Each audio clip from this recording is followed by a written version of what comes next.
give me your pocket change. I accept coins and shiny things. All manner of goods.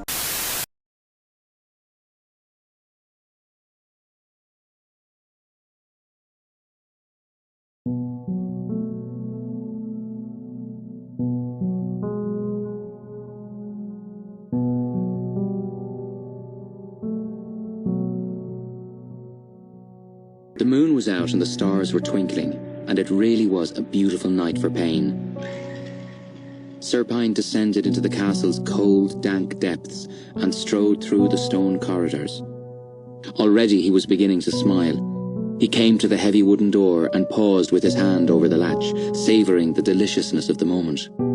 The latch lifted, and Serpine stepped in. "Here we are again," he said. Skulduggery Pleasant raised his head, practically the only part of his body he could move. Serpine had placed a binding spell on the shackles that secured him to the chair, and so, unable to use magic, the detective could only watch as Serpine closed the door behind him. Life is a cycle, isn't it, Skulduggery? We are all destined to repeat ourselves, over and over. You at my mercy, me merciless. "You talking," the detective said. "I thought you'd have grown out of the whole villainy thing by now, Nefarian." Serpine smiled as he sat in the wooden chair opposite. The room was small, with stone walls and a single light bulb hanging from the ceiling. Being a respectable citizen wasn't for me. But then you knew that, didn't you? You warned them about me, but they didn't listen. That must have been annoying, for the elders not to even respect you enough to take you seriously. "I think it's because I'm always smiling." Perhaps you're right. Oh, Skulduggery, what am I going to do with you? "Untie me?" Serpine laughed. Maybe later. We always seem to be at each other's throats, don't we? "Let me ask you a question. Let's pretend, just for a moment, that we live in your world, where things are crazy, and the faceless ones are real. When you call them, what do you hope to gain? A pat on the head?" How my lords and masters will reward me for my servitude is up to them. I would never presume to guess.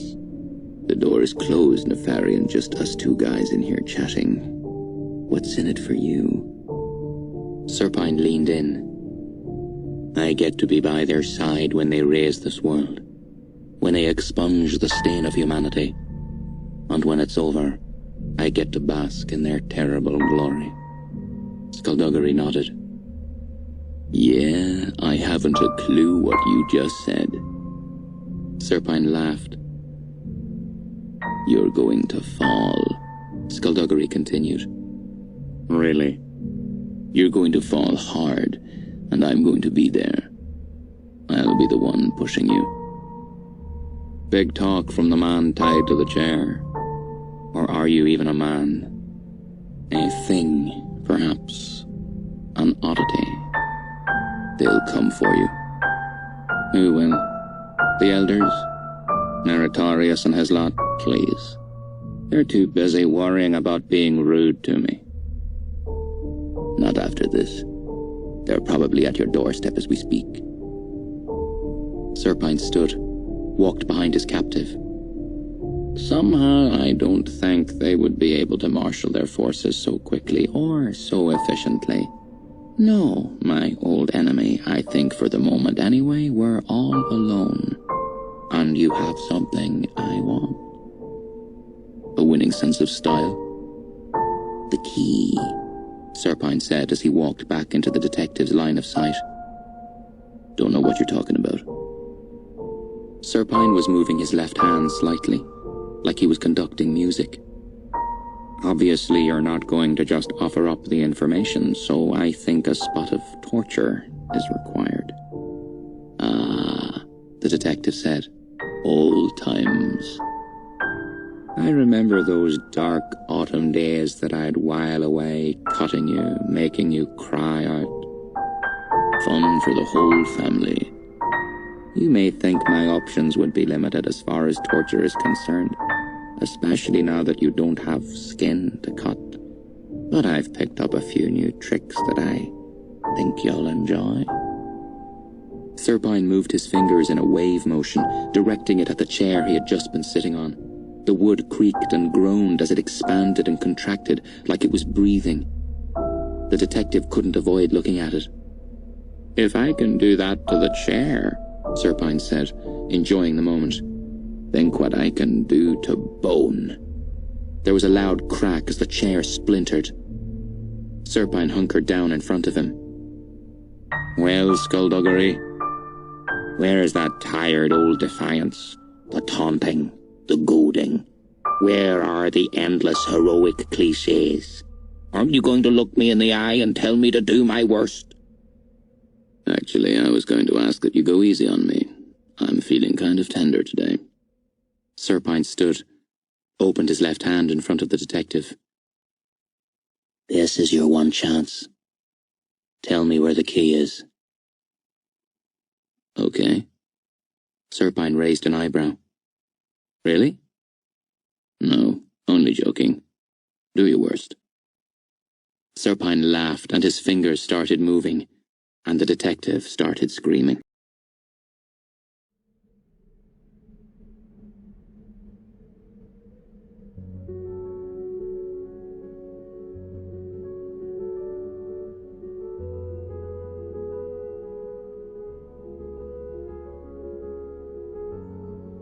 Stephanie soaked her elbow in the sink. She'd broken off a piece of the rock Tanith Lowe had given her and dissolved it in the water, filling the sink with bubbles and the library's restroom with a pungent odour. Whatever the rock was, it was doing its job. The bruises on her arms were fading. She dried herself with a spotless white towel, let the water gurgle into the drain, and allowed herself to sag against the wall. Her body may have been tired, but her mind was alert and racing, surging with anger. She was still furious at herself for being unable to disobey China's instruction. How could China have done that to her, to Skulduggery, after he had trusted her? No, she reminded herself. He hadn't trusted her. That had been Stephanie's mistake, not his. And because she went to China before the elders, or even Ghastly, now it could be too late to do anything. And it was all her fault. What had Tanith Lowe called Stephanie? A warrior? That was laughable. No matter what Tanith had thought she had seen in her, she was wrong. There was nothing warrior-like about her. She ran straight into trouble without thinking, without one moment of hesitation. Not because she was brave or heroic, but because she was stupid. Because she didn't want to be left out, because she didn't want to wait. She didn't have a plan, she didn't have a tactic, all she had was a penchant for raising Cain. It came to her then. Her eyes widened, and she stood up straight, a new strength coursing through her limbs. And just like that, China's command over her was broken. She needed Ghastly. She didn't really know where he lived, so she needed his address, and there was only one way she could think of to get it. She left the restroom, passing the window, realizing that it was morning already. She crossed the hall to China's apartment and knocked. No answer. She knocked again. China wasn't in. Stephanie looked at the door. Nothing special about it. She hadn't noticed anything unusual about it on the other side either. No chains or bolts or extra locks. There could be a locking spell placed on it, and if there was, then she'd be wasting her time. But she didn't think there was. Skulduggery had said a locking spell needed to be dismantled every time a door was opened, then cast again. She doubted China would have the patience to do that on a daily basis. Stephanie took a step back. An ordinary door. An ordinary, flimsy door. It was possible. She knew it was possible.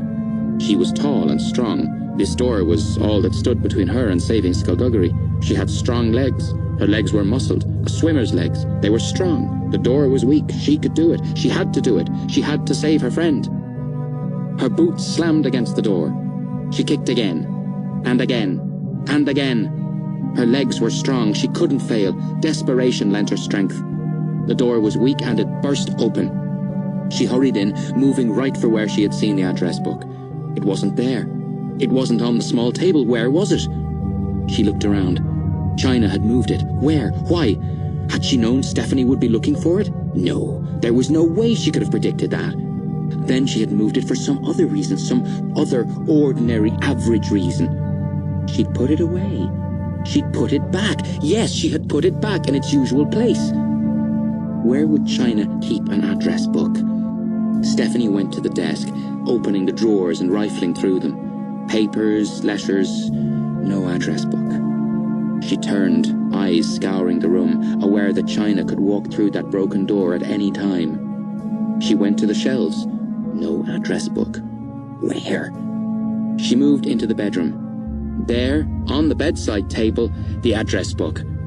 She snatched it up, finding the B's, her finger moving down the page. Bespoke tailors. She memorized the address, dropped the book on the bed and turned to go. "Hello, dear," China said. She walked in and Stephanie stepped back, wary. "I saw your handiwork outside," China said. "What did my poor door ever do to you? Did you break anything else while you were here? A vase? A teacup, perhaps?" "Just the door." "Ah, well, I suppose I should be thankful for small mercies. Did you find what you were looking for, child?" Stephanie tightened her fist. "Don't call me that." China laughed. "That look in your eye is almost scary. Have you done anything to help Skulduggery, or are you still too busy helping yourself?" asked Stephanie. "He inspires loyalty, doesn't he?" China said, an eyebrow raised. "You can't be around our Mr. Pleasant without liking him, without wanting to fight alongside him. You should have been there during the war, you know. You should have seen him then. I just can't understand how you'd betray him like this." For the first time since she'd known her, China's eyes turned cold. "I haven't betrayed him, child. I may have failed him, but I haven't betrayed him. To betray is to act against. I just haven't acted at all." "Whatever," Stephanie said. "Not interested in semantics?" China asked, her smile returning. "But of course not. You're a straightforward kind of girl, aren't you?" "I'm leaving now," Stephanie said as she headed for the door. "Straightforward," China continued, "but not too bright. Stephanie, would you be a dear and stop?" Stephanie stopped. "I admire your courage, child, I really do. But rallying a cavalry to go after Skulduggery is just too risky. Too much could go wrong. Now sit in the corner there, like a good little girl." Stephanie nodded and walked for the door. "Stop," China ordered. "I said the corner." Stephanie reached the door and looked back. China was frowning. "I don't understand. How are you able to do this? Stephanie, answer me!" "I'm not Stephanie," Stephanie answered. "And if you want to keep me here, then you'd better be ready to kill me." China's frown disappeared. "I don't want to kill you, my dear," she said, and a hint of a smile appeared. "So, you've finally chosen a name." "Yeah, and I'm leaving. Right now." "Maybe you stand some chance after all. Before you go, will you do me the honor of introducing yourself?" "Of course," Stephanie said right before she walked out of the apartment. "My name is Valkyrie Cain."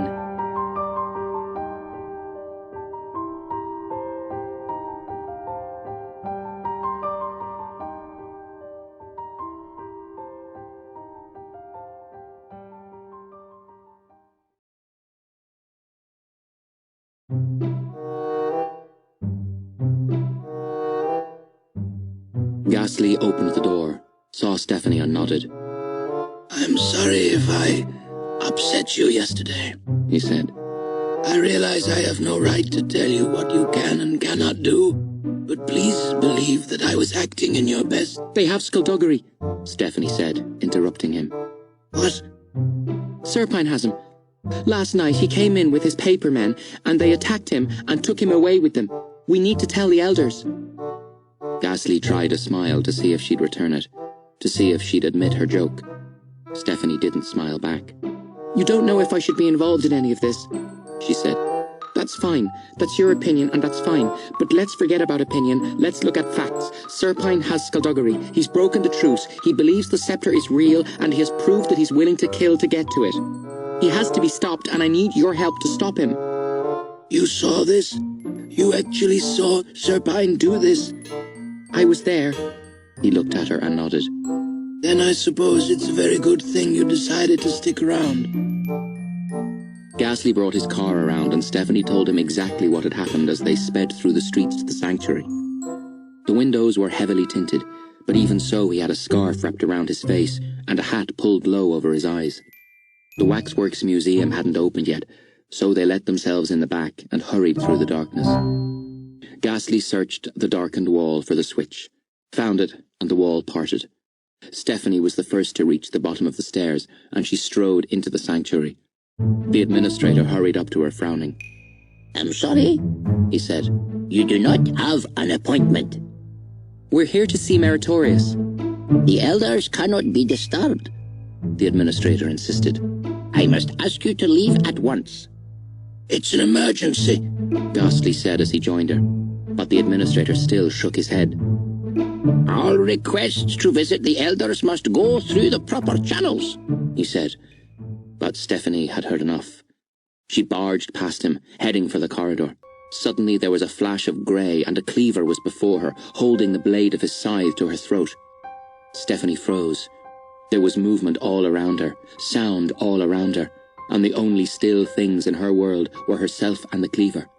She could hear Ghastly threatening the administrator, threatening the cleavers, and the administrator protesting and insisting they leave. Ghastly's voice was rising, becoming angry, telling the cleaver to lower the weapon, but the cleaver was still and silent, a statue. Stephanie could see her burnished reflection in his visor. She didn't dare move. Before the situation could spiral out of control, before Stephanie's head became separated from her body, the administrator gave in and agreed to ask Meritorious if he would receive visitors. At a nod, the cleaver stepped back and swung the scythe down by his side and behind him, making the mere sheathing of the weapon into an art form. Stephanie backed off, moving slowly, but the cleaver had gone back to his post like nothing had happened. They stayed in the foyer while the administrator hurried off, and presently they heard footsteps approaching. Eachin Meritorious entered, and looked mildly surprised when he laid eyes on Ghastly. Mr. Bespoke, he said, coming forward. Will wonders never cease? Grand Mage, Ghastly said as they shook hands. You've already met Valkyrie Cain, I think? So you chose a name after all. Meritorious said with a slightly disapproving look. I hope you or Mr. Pleasant knows what he's doing. Skulduggery's been captured, Stephanie blurted out. Serpine has him. Not this again. It's true, Ghastly said. Meritorious peered at him. You saw it yourself? Well, Ghastly said, hesitating. No, but... Meritorious waved his hand. Skulduggery Pleasant is an excellent detective, and we value his help and his expertise on many difficult cases. But when it comes to Nefarian Serpine, he does not have his usual detached perspective. Serpine has captured him, Stephanie insisted. My dear, I like you, and I can see why Skulduggery likes you. You are a frighteningly upfront person, and this is a quality to be admired. However, you are new to our culture and our ways, and you have heard a decidedly skewed version of our history. Serpine is not the villain he once was. I was there, Stephanie said, struggling to remain calm. Serpine came with his paper creatures and they took him. This made Meritorious pause. Paper creatures? Well, it looked like they were made out of paper. He nodded slowly.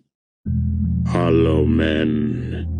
Minions of Serpine. Terrible things bloated by stink and evil. Now do you believe me? We need to get him back. Grand Mage, Ghastly said. My friend is in danger. I know you don't want it to be true, but the truce has been broken. Serpine and the sorcerers allied with him will waste no time in seizing power.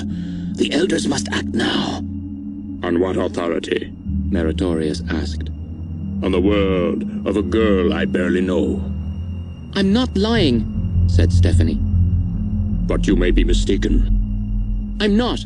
Serpine wants the scepter and he thinks Skulduggery can get it for him. The scepter is a fairy tale. The scepter is real, Stephanie said, cutting him off. It's real enough that Serpine is after it, and he killed the 2 men you had spying on him so that you wouldn't find out about it until it was too late. Meritorious hesitated for a moment. Miss Cain, if you're wrong, and we move against Serpine now, then we are starting a war we are not ready for. I'm sorry, Stephanie said, seeing the trepidation in the elder's eyes and speaking softly now. But the war has already started.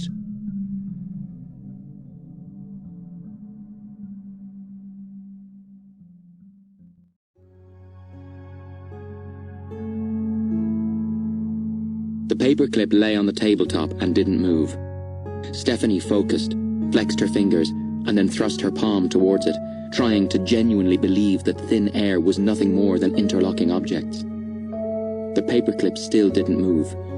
She nudged it, just to make sure it wasn't stuck or anything. Ghastly entered the room. We're ready to go, he said. You sure you want to do this? Very sure. She put the paperclip in her pocket and nodded to the door behind him. Is there an army out there? Not quite. How many? He hesitated. 2. 2? He has an army of cleavers and he gives us 2. Sending any more would arouse suspicion, Ghastly said. Meritorious needs a little time to contact Morwenna Crow and Sagacious Tome and convince them that action is necessary. And until he does, this rescue mission is strictly unofficial.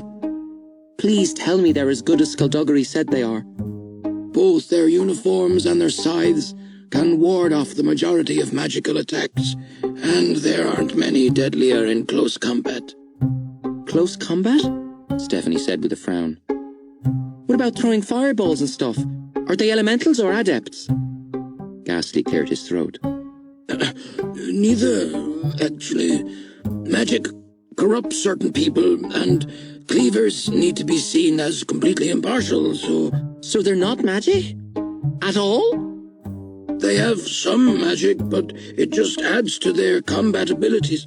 They're quite strong and very fast. So what are they going to do? Run around Serpine until he gets dizzy and falls over? If it all goes according to plan, Serpine won't even know we're there. And what are the chances of that happening? Ghastly looked at her, and for a moment he held his ground. Then he looked away. They're not great, he admitted. Exactly. He looked up again. But Mr. Bliss has offered us his help. He's coming? Stephanie asked nervously. She didn't like the idea of going anywhere with Mr. Bliss. Not him, Ghastly said. But he's sending someone. 5 is a good number. We can sneak in, grab Skulduggery, sneak out, simple. The door opened behind them and Meritorious appeared. I have arranged your transport, he said. They followed him up out of the sanctuary and exited the waxworks from the back, where a large van was parked. As soon as Meritorious emerged into the sunlight, 2 cleavers walked forward. They took the scythes from their sheaths before they climbed in. Stephanie hoped the van didn't go over any potholes, or she'd be skewered before they even reached Serpine's castle. Another person walked forward, a person she recognized from the library. Tanith Low, Meritorious said. This is Ghastly Bespoke and Valkyrie Cain. We've met, Tanith said, giving Stephanie a polite nod. She carried a sword in a black scabbard, its lacquered surface crisscrossed with nicks and marks. Mr. Bliss sent you? Ghastly asked. He did. He thought I could be of use. That's quite a recommendation. He just wants this business to be over with as soon as possible, Tanith said. I'm at your disposal for the duration. Then let's go. Tanith climbed into the van, and Ghastly got behind the wheel. Good luck, Meritorious said, as Stephanie was about to join them. Thank you. He shrugged. You'll need it.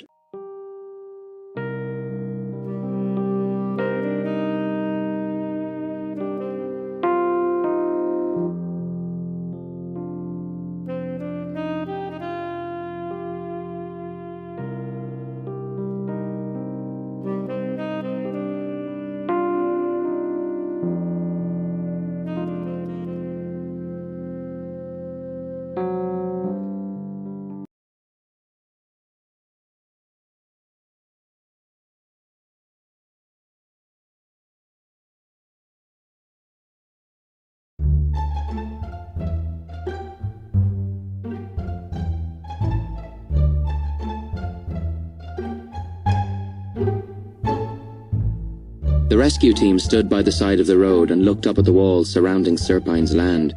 It was maybe 3 times as tall as Stephanie. Beyond it lay woodland, and beyond that, the castle. It occurred to Stephanie that if they didn't get Skulduggery back, it was all over. Serpine would get the Scepter, and the Faceless Ones would return. The fate of the entire planet rested on the shoulders of a skeleton and the 5 people sent to rescue him.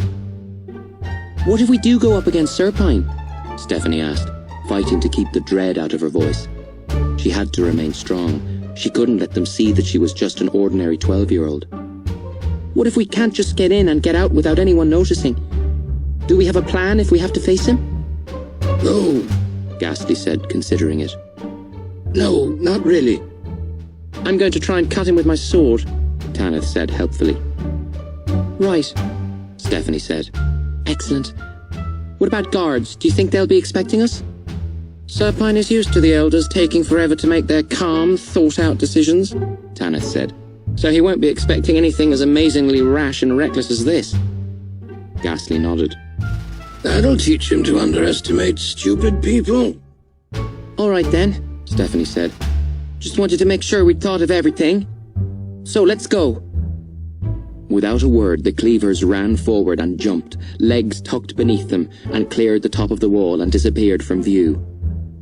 Show-offs, Ghastly muttered, sweeping both hands down by his sides. A gust of wind lifted him and swung him up towards the wall. He grabbed on and pulled himself to the top. Tanith turned to Stephanie. "Want a boost? If you wouldn't mind." Tanith crouched, interlocked her fingers, and Stephanie put one foot in her hands. On the count of 3, Stephanie shot upwards. Tanith was strong, stronger than she looked, because Stephanie had no trouble catching the top of the wall. Ghastly helped her up, then dropped down the other side and turned to wait for her. She let herself hang down, then released her grip, and her boots crunched onto dried leaves and brittle twigs. A moment later, Tanith landed beside her. The woodland was thick, and as they moved deeper into it, it became darker. The evening sun had difficulty filtering through the tall trees, and it was cold enough to make Stephanie grateful for her coat. The cleavers didn't seem to make a sound as they walked. The woodland was quiet, quieter than it had any right to be. No birds sang. Nothing rustled in the undergrowth. It was an eerie sensation. They reached the tree line at the rear of the castle and ducked down. A small army of hollow men patrolled the grounds. Oh, joy, Ghastly said grimly. How are we going to get by them? "We need a diversion," Tanith said. Any suggestions? Tanith didn't answer, but after a moment she looked at the cleavers. Ghastly understood immediately. But there are too many, he protested. Tanith's tone was flat but firm. "We don't have a choice." The cleavers tilted their heads towards her, and after a moment they nodded. They stole back among the trees and were gone. Stephanie waited with Tanith and Ghastly. They won't be able to hold them off for long, Ghastly said. "Long enough for us to sneak in," Tanith said. It's not what I meant. You've just sent them to their deaths. She didn't look at him. "They'll do their jobs. We'll do ours. Do you want your friend back or not?" Ghastly didn't answer. "Look," Stephanie said. The hollow men were moving fast, moving out of their field of vision. "Let's go," Tanith said. They broke from the trees, sprinting across the wide open space towards the castle. Stephanie glanced to her right as she ran, saw the cleavers standing back to back in the distance as the hollow men closed in. They reached the castle. Tanith placed her hand flat on the lock and twisted her wrist. Stephanie heard the lock break within the door and Tanith pushed it open slowly. They crept in, closing the door behind them. They kept to the outer corridors, staying away from the cold heart of the castle. They found a stairway leading down and Tanith went first, sword in her right hand, scabbard in her left. Stephanie followed a few paces behind, and Ghastly came last. They reached the basement, although Stephanie thought that dungeon would probably be more accurate. Tanith held up her hand, and they stopped and watched a hollow man clump ahead of them and pass out of sight. They made their way forward. Tanith approached the first heavy iron door and put her ear against it. After a moment she pushed it open. The hinges groaned in protest, but the room was empty. Ghastly went to the next door, listened, and opened it. Again, it was empty. Tanith glanced at Ghastly and they shared a look, and Stephanie knew what it was about. We should split up, Stephanie whispered. now. Said Tanith. No way. Said Ghastly. If we waste time, the Hollow Men will be back outside the door and we won't be able to get away. Then you come with me, Ghastly whispered. Stephanie shook her head. I'll be fine. I listen at the doors. If I hear anything, I'll get you. If I meet a bad guy, you can be pretty sure you'll know about it. We don't have a choice. They looked at her but didn't argue. Tanith went to the next door. Ghastly hurried down the length of the corridor, and Stephanie turned back and rounded the corner.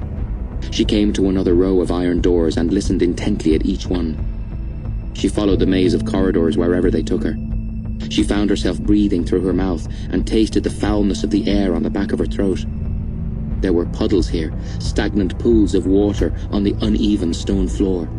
The doors were no longer made of iron, but of rotting wood.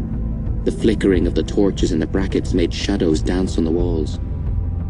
She saw someone moving ahead and was about to duck back when she recognized Ghastly. He waved to her, and she waved back, and started checking the doors closest to her. They were working their way towards each other when Stephanie came to a door and heard a low whistling. She frowned. Could Skulduggery whistle? He could talk without lips or breath, so she couldn't see a reason why he wouldn't be able to whistle.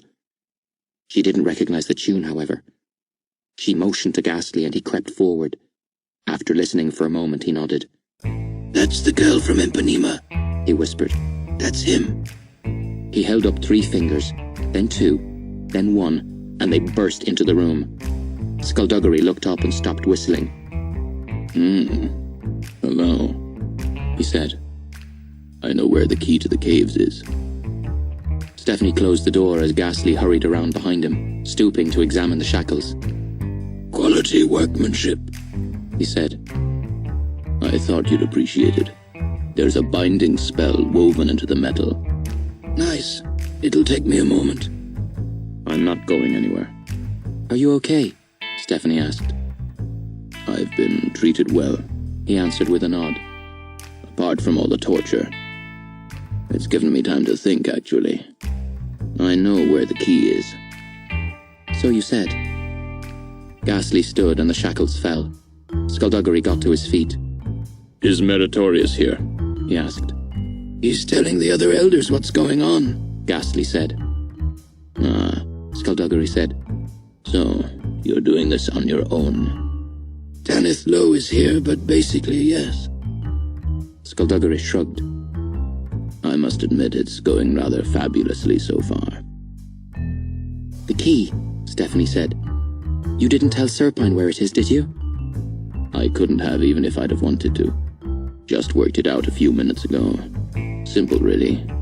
It was right in front of us. We can talk about this later, Ghastly said. We have to go. Will there be fighting? I hope not. I'm in the mood for some fighting. If there is, Stephanie said, handing him his gun, here's something you can use. Ah, bless. I've missed her. Do you have bullets? No. Skulduggery paused. Excellent, He said, and took the gun away. Let's go, Ghastly said, and stepped out of the door. Stephanie and Skulduggery followed. They hurried down the corridor and turned a corner. A group of hollow men froze in mid-step and regarded them vacantly. Time stood still.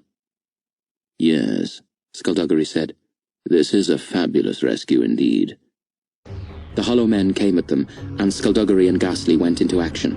Skulduggery worked with elbows and knees, wrist locks and arm locks. Ghastly deftly wove in and around attacks, firing out punches at whoever got close. Beyond the silent hollow men, Stephanie saw Tanith sprinting forward, and then she ran up the wall and across the ceiling and continued running upside down. Stephanie stared. She hadn't known Tanith could do that. From the ceiling, Tanith joined the attack, swinging the sword and slicing through the tops of heads. Within a matter of moments, the hollow men were reduced to tatters and a foul smell. Tanith jumped down, flipping to land on her feet. "There are more coming," she said, then added helpfully, "We should probably leave." They reached the stairs without encountering any more opposition. But as they were running for the exit, 2 massive doors were kicked open ahead and the Hollow Men reinforcements arrived. Skulduggery and Ghastly stepped up, clicking their fingers and hurling fireballs at the ground. Stephanie watched their hands move, manipulating the flames until there was a wall of fire keeping the Hollow Men back. Tanith turned to Stephanie. "Coat!" "What?" Without giving an explanation, Tanith gripped Stephanie's collar and pulled the coat off. She then ran for the window, covering her head with the coat, and jumped. She crashed through in an explosion of glass. "Oh," Stephanie murmured. She ran over, climbing through the window as Tanith got to her feet. "Thanks," Tanith said, handing her back the coat. Watch out! Ghastly shouted. Stephanie dodged to one side as Ghastly and Skulduggery dived through the window. Ghastly lower down, Skulduggery above him, like 2 lunatic acrobats. They hit the grass and rolled, coming up at the same time.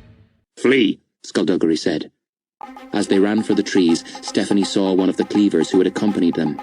Judging by the tattered paper strewn around him, the cleavers had obviously put up an amazing fight, but the sheer numbers of Hollow Men had proven too much.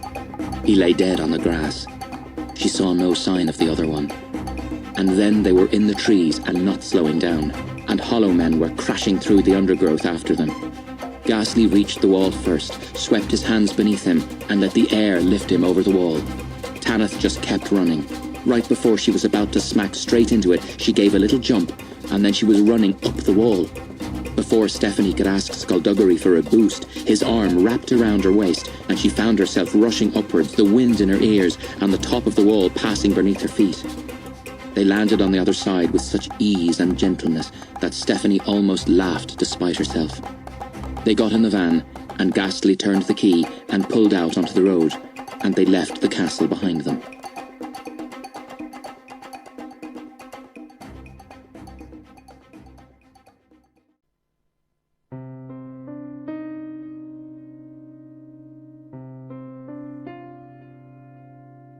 Laughter drifted in the distance, and Skulduggery looked towards it.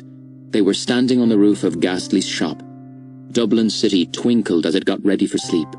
Stephanie could see over rooftops, over streets, down lanes. She could see the cars passing, and here and there people walking. When he turned back, he said, "So, Valkyrie Cain, eh?" "You don't think it sounds silly, do you?" "On the contrary, I think it sounds perfect. Valkyrie, warrior women who guide the souls of the dead off the battlefield. A tad morbid, but then who am I to judge? I am technically dead." Stephanie looked at him and took a moment before speaking again. "So is it bad? The torture?" "It wasn't fun," he said. "I think after the first few hours he knew I had no idea where the key was. After that he was torturing me purely for the sake of torturing me. Did I thank you for coming to my rescue, by the way?" "Don't worry about it." "Nonsense. Thank you." She smiled. "You're welcome." "Your friend Tanith seemed a bit quiet on the trip home." "I think she regrets using the cleavers as a diversion." "I would have made the same decision," Skulduggery said. "The cleavers have a job to do. Let them do it." "That's what she said." But it's one thing to understand that and quite another to accept it. Until that happens, she's going to have 1 or 2 nightmares about it. But she's a warrior. She'll make it. "She's a good fighter." "Indeed she is." "If I started training now, would I be able to fight like her when I'm her age?" "I don't see why not. 60 years of good solid training is enough to turn anyone into a tidy little scrapper." "What?" What? 60 years? How old is she?" "I'd say 70 if she's a day." Stephanie stared. "Right," she said firmly. "It's time for you to tell me how you people live so long." "Diet and exercise." "Skulduggery." "Clean, healthy living." "I swear." "Magic, then." She looked at him. "Do all sorcerers live forever?" "Not forever, no. Not even close to forever. We do age, it's just we do it slower than the rest of humanity. The regular use of a certain amount of magic rejuvenates the body, keeps it young." "So if I started learning magic now, I'd stay 12? It would take you a few years to reach the level where aging slows, but yes, after that you would stay young for a lot longer than is strictly fair. I know it's impolite to discuss a lady's age, but China is the same age as I am, and even I have to admit that she wears it better. He laughed, then stopped and peered at her. Because I'm a skeleton, he explained. Yes, I got it. You weren't laughing. I didn't think it was funny. Oh. So what are you going to do about her? China. There is nothing to do. She behaved exactly as I expected her to behave. The scorpion stings the fox because that is its nature. You can't deny your nature. And what's your nature? His head tilted. Odd question. China said some things about you, and Serpine. She said all you want is revenge. And you're wondering how far I'll go to get that revenge, is that it? You're wondering how much I'm willing to sacrifice in order to make him pay for killing me all those years ago? Yes. He paused a moment, then slipped his hands into his pockets and spoke. What China didn't tell you, what I didn't tell you, is that I was not the only one caught in Serpine's trap. Stephanie didn't say anything. She waited for him to continue. The trap was exquisite. A thing of beauty, it really was. You see, Valkyrie, a successful trap needs one important quality, the same quality any trick or illusion needs. Misdirection. When your attention is focused on one thing, something else is happening behind your back. I didn't even realize it was a trap until it was sprung. Serpine knew me, you see, and he knew how I'd react to certain stimuli. He knew, for instance, that if he murdered my wife and child right in front of me, I'd never even suspect that the handle of the dagger I reached for was dipped in poison. Stephanie stared at him, but Skulduggery just looked out over the city. I didn't use magic, you see, and he knew I wouldn't. He knew I'd be too angry. He knew my rage would fuel a physical attack, that I'd need to kill him up close and personal. And the moment my hand closed around that dagger, I realized my mistake. Of course, by then it was too late. I was helpless. It took him a few days to finally kill me. I died hating him, and when I came back, the hatred came back with me. He turned his head to her. You asked me what is my nature. It is a dark and twisted thing. I don't know what to say, Stephanie said softly. Not much you can say to a story like that, is there? Not really. Yep, I win on the old dramatic story front every time. They stood in silence for a while. Despite the warmth of the night, it was chilly up there, but Stephanie didn't mind. What happens now? She asked. The elders go to war. They'll find the castle empty. Serpine wouldn't stay there after this, so they'll be looking for him. They'll also be tracking down his old allies to make sure they don't get the opportunity to organize. And what do we do? We get to the Scepter before Serpine. The key, she said. Where is it? He turned to her. Gordon hid it. Clever man, your uncle. He didn't think anyone should have access to that weapon. But he hid the key in a place where if we truly needed to find it, if the situation got so dire that we truly needed the Scepter, all it would take was a little detective work. So where is it? The piece of advice he gave me in the solicitor's office, do you remember what it was? He said a storm is coming. And he also said that sometimes the key to safe harbor is hidden from us and sometimes it is right before our eyes. He was talking about the key, literally. It's right before our eyes. It was, when those words were first spoken in the solicitor's office. Vedrick has the key. Not Vedrick. He gave it away. Stephanie frowned, remembering the reading of the will, then the lock in the cellar, no bigger than Skulduggery's palm. She looked up at him. Not the brooch. The brooch. Gordon gave the key to the most powerful weapon in existence, to Fergus and Beryl, she asked incredulously. Why would he do that? Would you ever have thought to look for it with them? She let the notion sink in, then started to smile. They were left the most valuable possession Gordon had, and they didn't even realize it.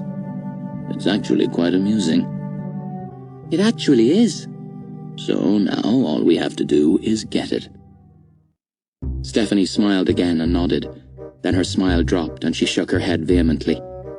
I'm not getting it. You're going to have to. No, I don't. Just pay them a visit. Why can't you break in? You broke into the vault. That was different. Yes, it had alarms and vampires. This'll be so much easier. There are times when extreme measures are unnecessary. Extreme measures are very necessary here. Valkyrie, You can't ask me to visit them. we don't have a choice. But I never visit. They'll suspect something. Being a detective isn't all about torture and murder and monsters. Sometimes it gets truly unpleasant. But I don't like them, she whined. The fate of the world may depend on whether or not you can bring yourself to visit your relatives. She turned her head, looking at him out of the corner of her eye. It may depend. Valkyrie. Fine, I'll go. Good girl. She crossed her arms and didn't respond. Are you sulking now? He asked. Yes, she answered curtly. Okay.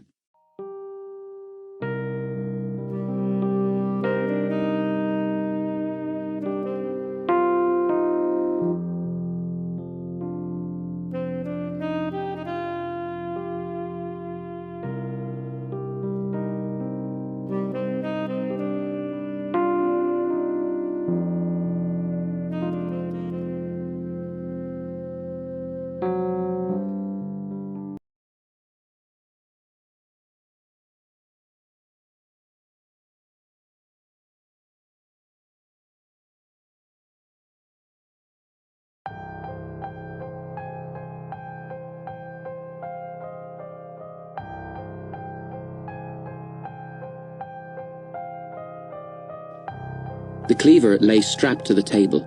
Fluids ran through the clear rubber tubes that pierced his skin, flowing into the quiet machine behind him. That which was unnecessary was removed, replaced with liquid darkness, with concoctions that mixed science with sorcery. The cleaver's face was unremarkable and expressionless. He had stopped struggling over an hour ago. It was beginning to take effect. Serpine stepped into the light and the cleaver's eyes flickered to him. They were glassy and dull, without any of the fierceness that had met his gaze when the Hollow Men had brought the cleaver to him and removed the helmet. Then, even as Skulduggery Pleasant made good his escape, Serpine had been given a new captive, and he knew what he would do with him. It was time. Serpine held up the dagger he was holding. Let the cleaver see it. No reaction. No wariness. No fear. No recognition. This man, this soldier, who had lived his entire life with blind obedience to others, was now about to enter into death, equally as blind. A pathetic existence. Serpine held the dagger in both hands and raised it above his head, then brought it down, and the blade plunged into the cleaver's chest, and he died. Serpine removed the blade, wiped it clean, and put it to one side. If this worked, some changes would obviously need to be made. Some alterations, some improvements. The cleaver was a test subject after all, no more than an experiment. If it worked, a little refinement would be in order. It wouldn't take long, an hour at most. Serpine waited by the cleaver's corpse. The warehouse was quiet. He'd had to abandon the castle, but he had been well prepared for that eventuality. Besides, it wouldn't be for long. In a matter of days, his enemies would be dead, and there would be no one left to fight him, and he would have everything he would need to usher in the Faceless Ones, a feat his old master Malevolent had never managed. Serpine frowned. Had it been a trick of the light, or had the cleaver moved? He looked closer, searching for the rise and fall of the chest, searching for a sign of life. But no sign of life. The cleaver's pulse, when he checked it, was absent. And then the cleaver opened his eyes.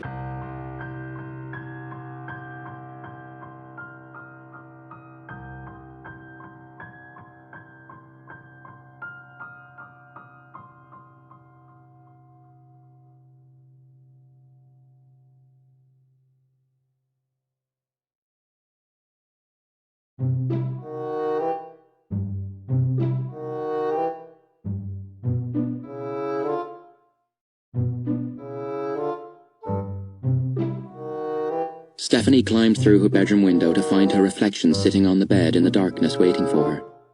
"Are you ready to resume your life?" it asked. Stephanie, who was finding it very disconcerting to hold a conversation with herself, merely nodded. The reflection went to the mirror and stepped through, then turned and waited. Stephanie touched the glass, and a day's worth of memory flooded into her mind. She watched the reflection change, the clothes Stephanie was wearing appearing on it, and then it was nothing more than a reflected image in a mirror. Stephanie woke the next morning, not happy with what she had to do. Dressed in jeans and t-shirt, she thought about calling on the reflection to imitate her again, then decided against it. The reflection gave her the creeps. Realizing she could not put it off any longer, Stephanie trudged over to her aunt's house and knocked on the door. The sun was shining and the birds were singing, and Stephanie forced a smile onto her face, but it wasn't a smile that was returned when the door opened, and Crystal looked out at her. "What do you want?" her cousin asked suspiciously. "Just thought I'd call round," Stephanie said brightly. "See how you all are." "We're fine," Crystal said. "We've got a stupid car and a stupid boat. How's your house?"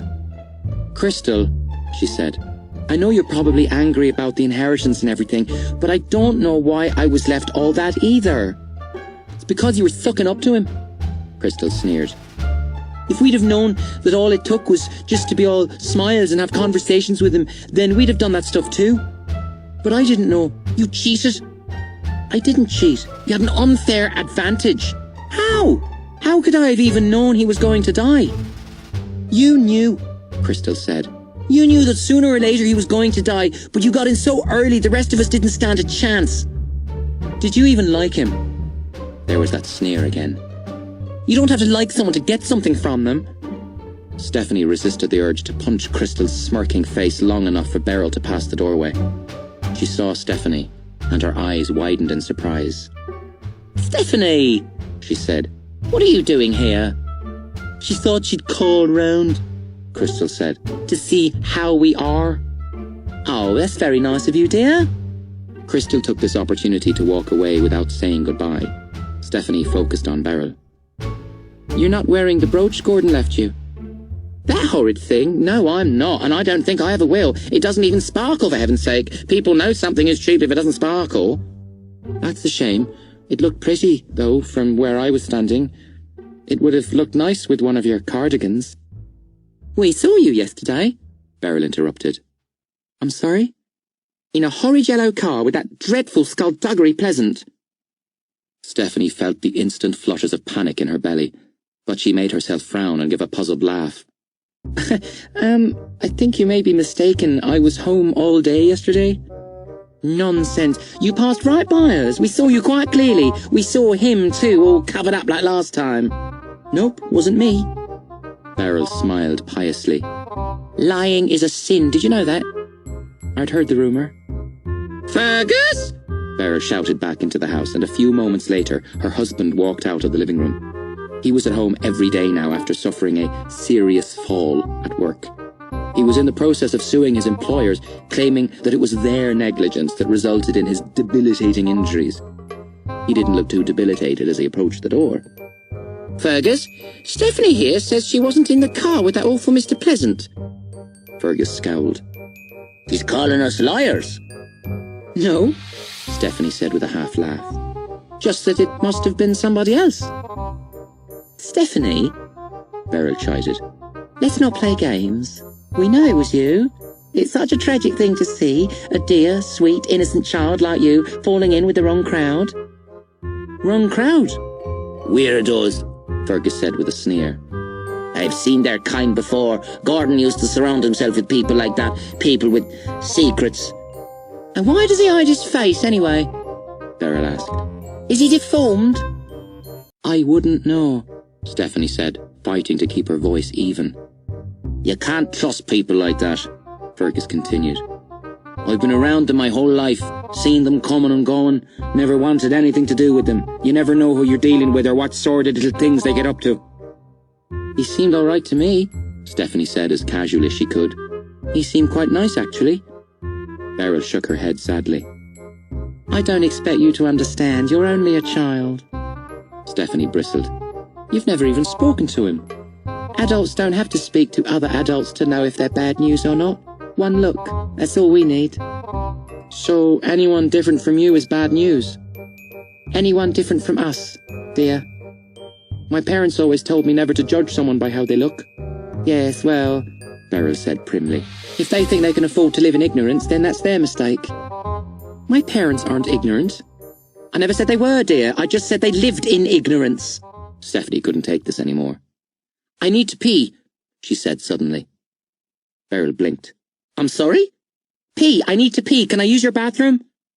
I suppose? Thanks. Stephanie stepped in past them both and hurried up the stairs. She went into the bathroom, and when she was sure Beryl wasn't going to follow her up, she crept into the master bedroom and went straight to the jewellery box on the dresser. It was a massive thing, each of its compartments bulging with tacky trinkets that sparkled and twinkled and glittered. She found the brooch in a slide-out compartment at the base of the box where it nestled with a single hoop earring and a pair of tweezers. She stuck it in her pocket, closed the jewellery box and left the room, then flushed the toilet in the bathroom and bounded down the stairs. Thank you, she said brightly, and Beryl opened her mouth to continue their conversation, but Stephanie was already halfway down the garden path. Stephanie sat on one of the boulders that sealed off the north end of the beach, waiting for Skulduggery. The weatherman had been predicting an end to the dry spell, but the morning sky was blue and cloud-free. There was a shell on the boulder next to her, a pretty shell, a shell she suddenly found herself loving. It moved. The air didn't do that cool rippling thing around her hand, but the shell still moved, and it wasn't because of the breeze either.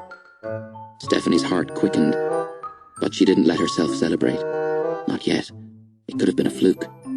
If she could do it a second time, then she could celebrate. She concentrated on the shell. She held her hand up, seeing the space between her hand and the shell as a series of interlocking objects, waiting to be moved. Her fingers uncurled slightly, and she felt it. She felt the air against her palm, solid somehow. She pushed against it, and the shell shot off the boulder. Yes! She exclaimed, sticking both arms up in the air. Magic! She'd done magic! She laughed in delight. You look happy. Stephanie turned so suddenly she almost fell off the boulder, and her dad grinned as he approached. She blushed deeply and dug her phone out of her pocket without him seeing, then held it up. Got a good text message, she said. That's all. Ah, he said as he sat beside her. Anything I should know about? Probably not. She looked around as casually as she could, praying that she wouldn't see the canary car suddenly pull up. Why aren't you at work? Her dad shrugged. I have a big meeting this afternoon, but I left the house without something important, so I thought I'd nip back during lunch. What did you forget? Architect's plans or something? Something like that, he said with a nod. Actually, nothing like that. I forgot my underwear. She looked at him. What? When I was getting dressed, my mind was on other things. It happens sometimes. Usually it wouldn't bother me, but these trousers really itch. Dad, ew, don't want to know. All right, sorry. Anyway, I saw you walking down here, so I thought I'd say hi. You used to come down here all the time when you were younger. Sit here and look out there, and I always wondered what was going through your mind. Lots of clever little things, she responded automatically, and he smiled. Your mother's worried about you, he said after a while. She looked up at him, startled. What? Why? He shrugged. You haven't been yourself lately. So they had noticed the difference between her and her reflection. I'm fine, Dad, really. I've been going through some moods. Yeah, I understand that. And your mother explained the whole thing to me about young girls and their moods. But we still worry. Ever since Gordon died. Stephanie kept her frown to herself. So this wasn't just about the reflection. I know you were close, he continued. And I know you got on so well, and I know that when he died, you lost a good friend. I suppose I did, she said quietly. And we don't want to stop you from growing up, even if we could. You're growing into a fine young woman, and one that we're really proud of. She smiled awkwardly and didn't meet his eyes. Gordon's death had changed her, but the change was far more drastic than even her parents realized. It had set her on the course she was on now, the course that had led her to becoming Valkyrie Cain, the course that would lead to whatever fate was waiting for her. It had changed her life, given it direction and purpose. It had also put her in more danger than she could have ever imagined. We just worry about you, that's all. You don't have to. It's a parent's job. You could be 40 and we'd be stuck in the old folks' home and we'd still be worrying about you. It's a responsibility that never stops. Makes you wonder why anyone has kids. He laughed softly. You'd think that, yes. But there's nothing more wonderful than watching your child grow up. Nothing more fulfilling. Of course, there's a certain age you wish they wouldn't go beyond, but there's not a whole lot you can do about that. Not unless you have magic on your side, Stephanie thought to herself.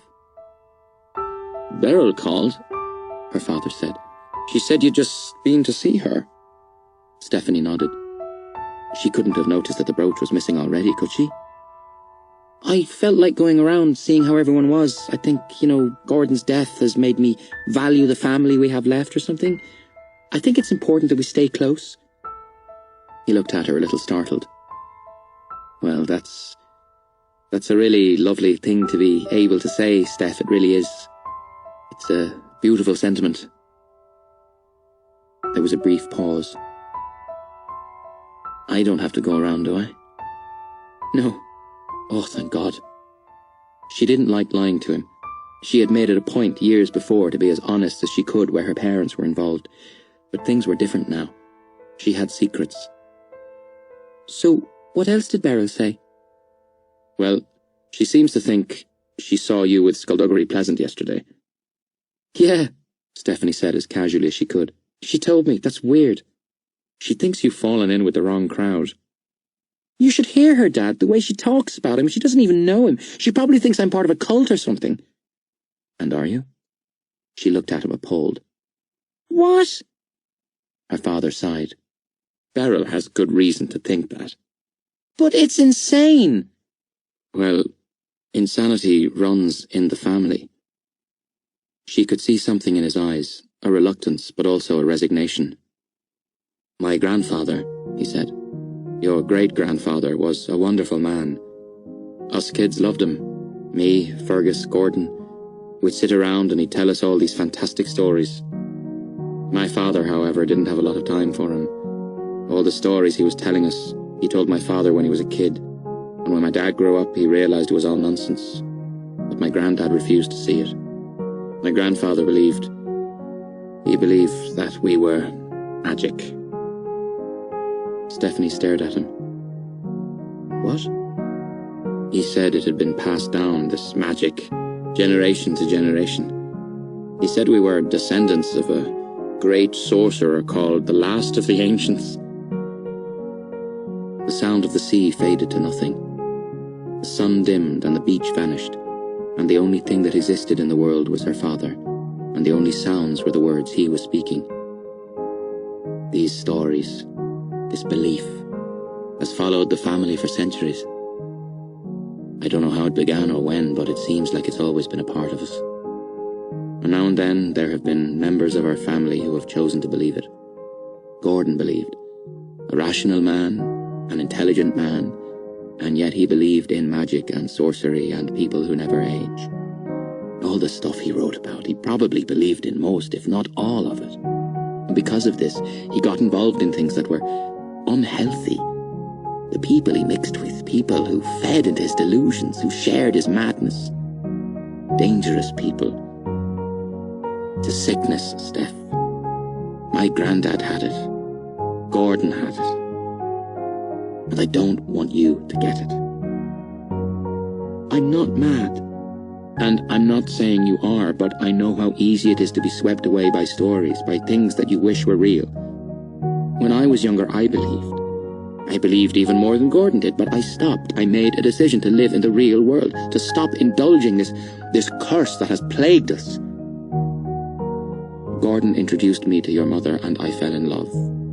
I put it all behind me. So you think Gordon was part of a cult?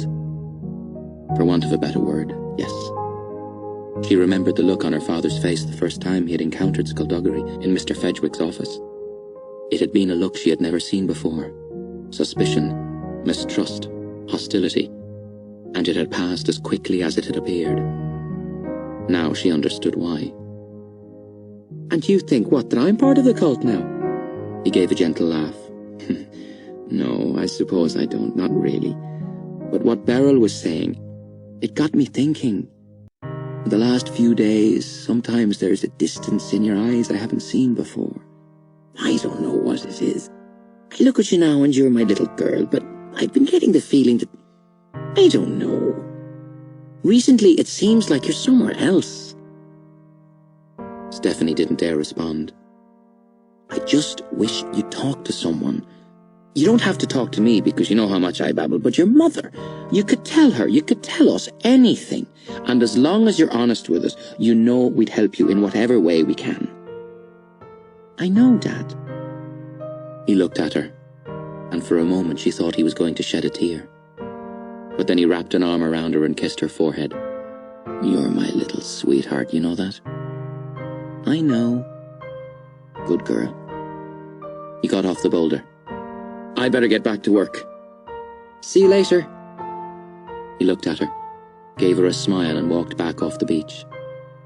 Stephanie stayed where she was. If it was true, if the family legend was true, then this was... Actually, she didn't know what this was. It felt important, though. It felt big. She left the beach and waited by the road. And when Skulduggery arrived in the hideous canary car, she told him everything her father had said.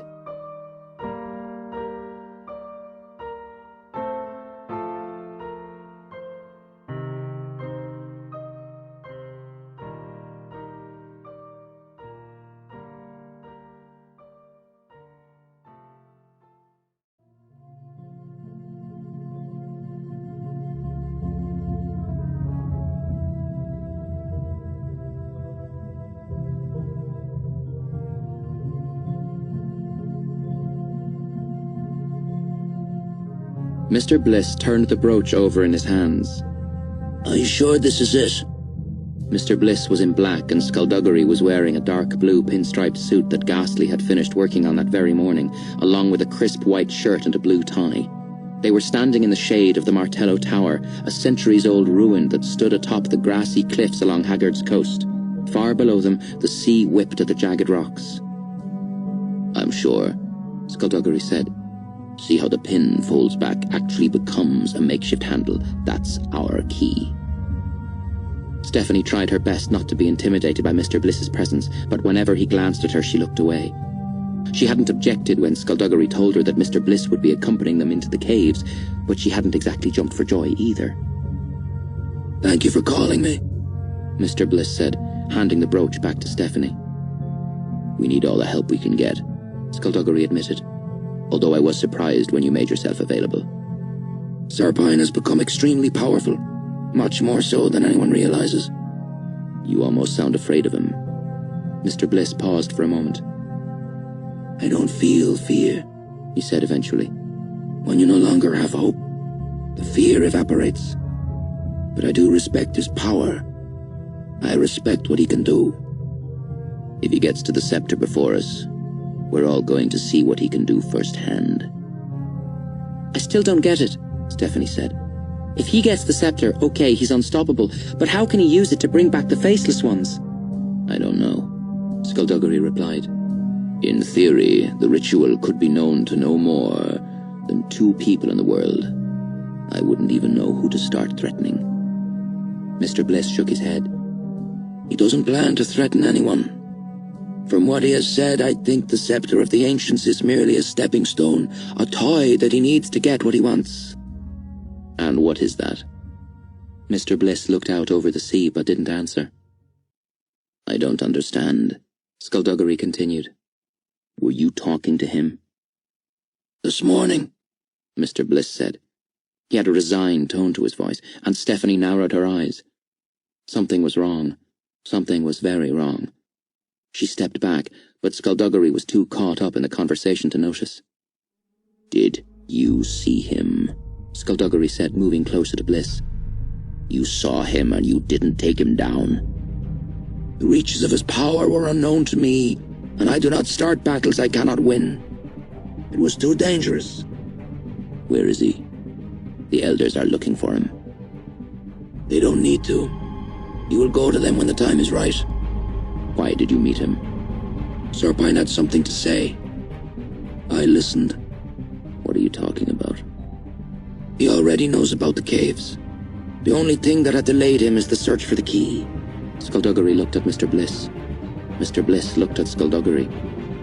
Stephanie realized that he was standing right on the edge of the cliff. Mr. Bliss put a hand on Skulduggery's chest, and before Stephanie could even shout, he shoved, and Skulduggery shot backward over the edge and disappeared from view. And then Mr. Bliss turned to her.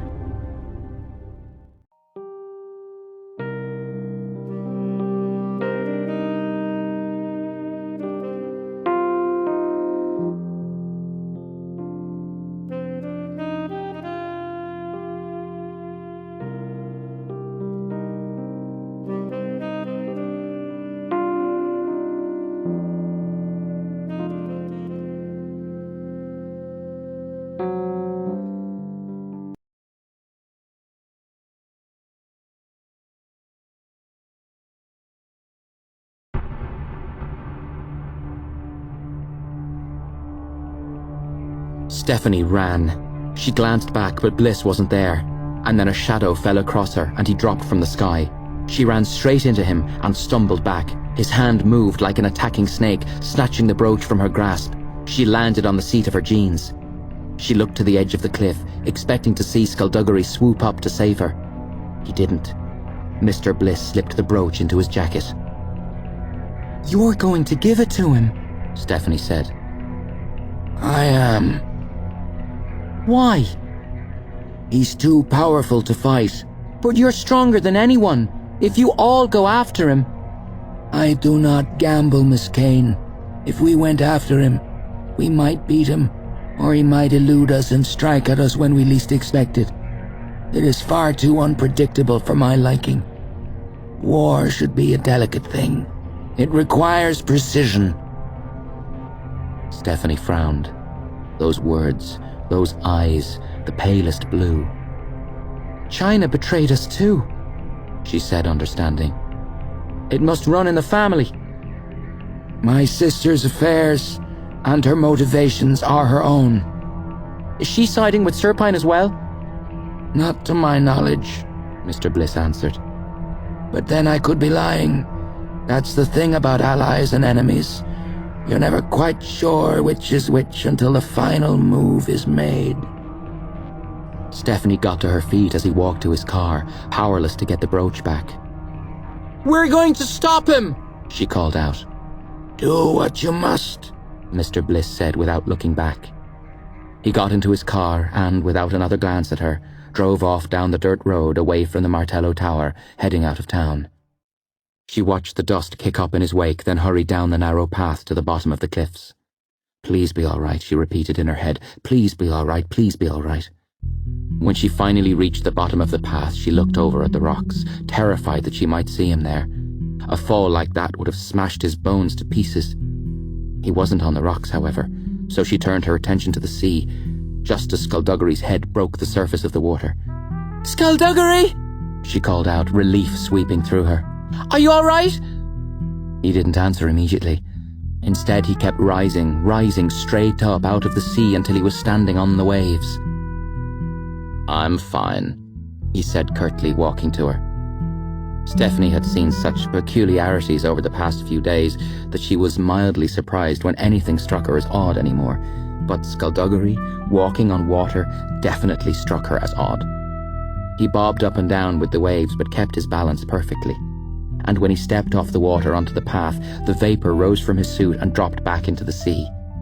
His clothes, she noticed, were undamaged by the fall. "So that's why Serpine didn't send anyone after us," he said sourly. "He let us go so that we'd get the key, knowing he had someone on the inside to get the key from us. That's just cheating." "Do you know anyone who wouldn't betray you?" Stephanie asked as they started walking back up the path. "Hush now." "And thanks for letting me know that Mr. Bliss and China were brother and sister, by the way." "You're welcome. If I'd have known that, I might have been able to warn you not to trust him." "I must admit China's treachery didn't come as a surprise, but Mr. Bliss, He never does anything without due consideration. I suppose he thought Serpine was the winning side. Maybe. So what do we do now? We can't let Serpine find the Scepter. He'll be unstoppable. What do you suggest? I suggest I go get my work clothes, let my reflection out of the mirror, and we follow him into the caves and get the Scepter before he does. That's a very good plan. We'll do that then. They arrived at Gordon's estate to find a gleaming silver car parked outside and the front door once again lying in the hallway. Skulduggery led the way into the house, revolver in hand. Stephanie followed close behind, clad all in black. They gave the ground floor a cursory examination before moving downstairs into the cellar. The key was in the lock and the door was revealed. A section of the floor was open, exposing stone steps descending into the earth. They followed these steps, sinking deeper into the gloom. They walked in near darkness for a few minutes until they came to the bottom, then walked through a narrow tunnel carved out of the rock. It was brighter down here, their way lit by dozens of small holes designed to catch the sunlight from above and cast it down into the depths. They stepped out of the tunnel into a cave that split in two directions. "Which way?" Stephanie whispered. Skulduggery extended his arm and opened his hand. After a moment he nodded. A group of them headed north. "Are you reading the air?" Stephanie asked, frowning. "Reading disturbances in the air, yes." "So do we go after them?" Skulduggery thought on this. "They don't know the exact location of the Scepter any more than we do. They chose that path as simply the place to start their search." "So we should go the other way, hope we find it first." "If we can get it without Serpine even knowing we're here, we can seal the tunnel behind us, trap him here while we alert the elders." "Then why are we standing around here looking pretty?" They took the path to their left, moving quickly but quietly. The cave system soon proved itself to be enormous, but Skulduggery assured her he could find the way back without a problem. Here and there, the pinpricks of sunlight opened up to larger streams, which reflected off the rock walls and stabbed through the darkness. Strange plants and mushrooms grew, but Skulduggery warned her to stay away from them. Even the fungus was dangerous down here. They had been walking for 10 minutes when Stephanie saw something move ahead of them. She touched Skulduggery's arm and pointed, and they stepped back into the shadows to watch. The thing that lumbered into view was magnificent in its awfulness. Standing well over 2 meters tall, its chest was broad and its arms were long, the forearms hugely distorted by bulging muscles. Its hands were the size of dinner plates, tipped with claws built for ripping. Its face was dog-like in appearance, like a Doberman, and it had a dirty brown mane that ran from the back of its skull and joined the long matted hair on its shoulders. "What is it?" Stephanie whispered. "That, my dear Valkyrie, is what we call a monster." She looked at Skulduggery. "You don't know what it is, do you?"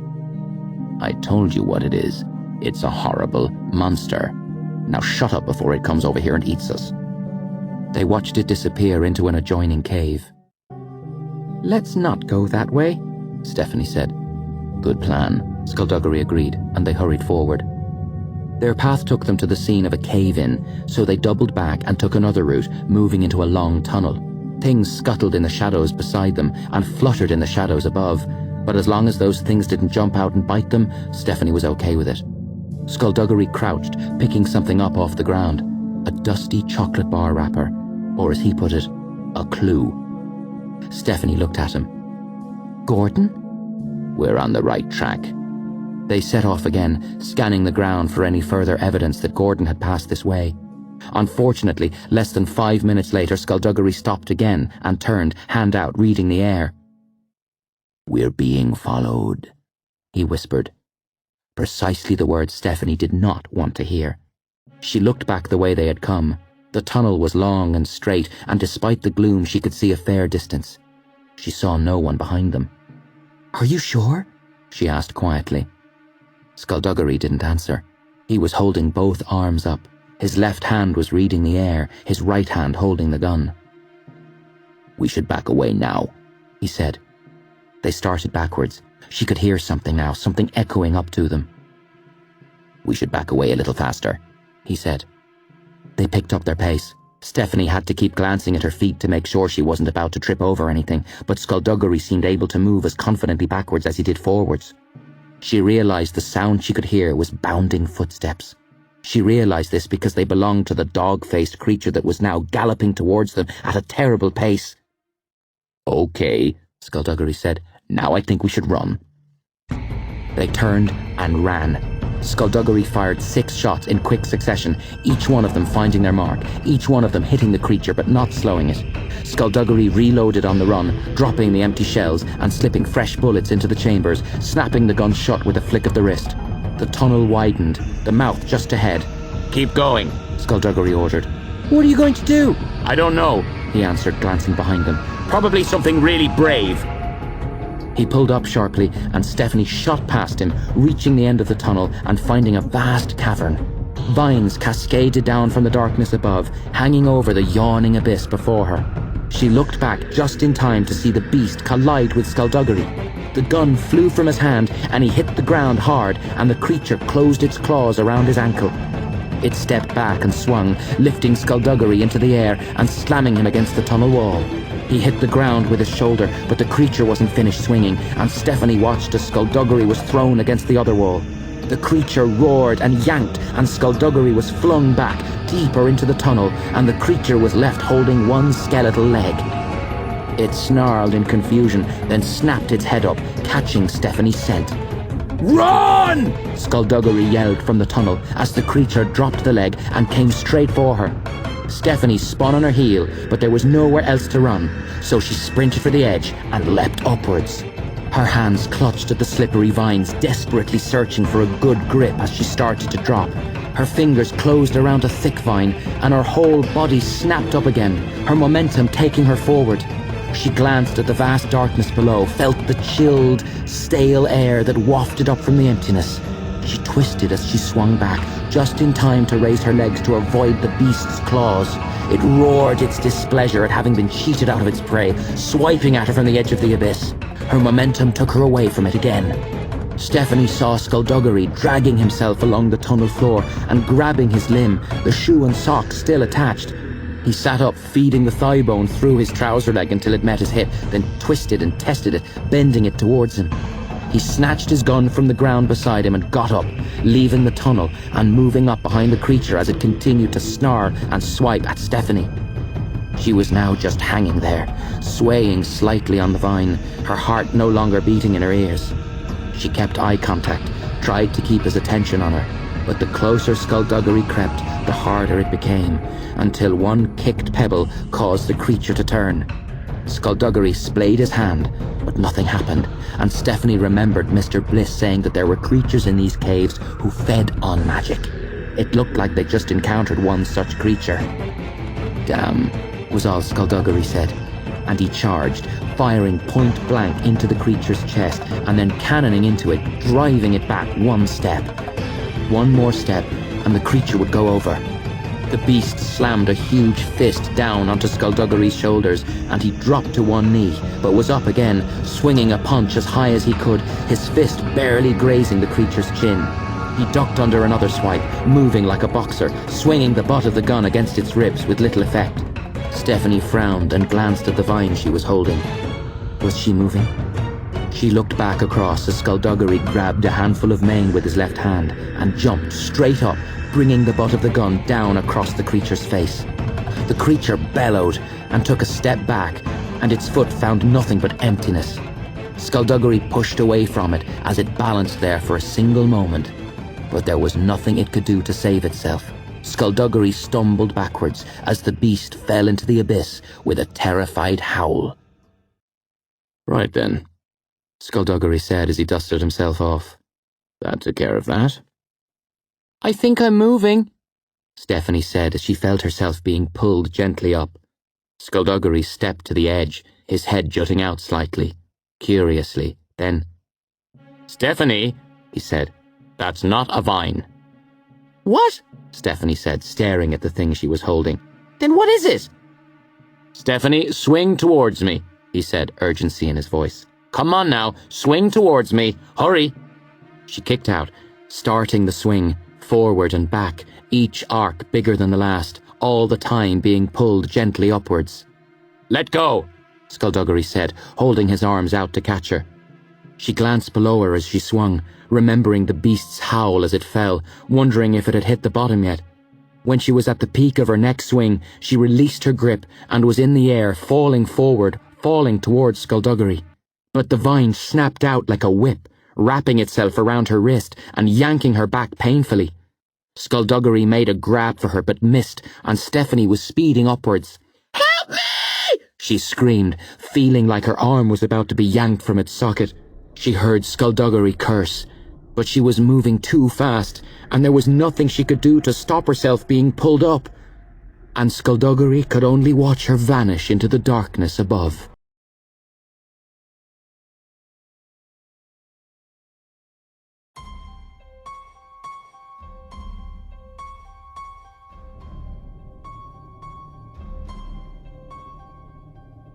Stephanie was pulled up to a ledge, then dragged over it.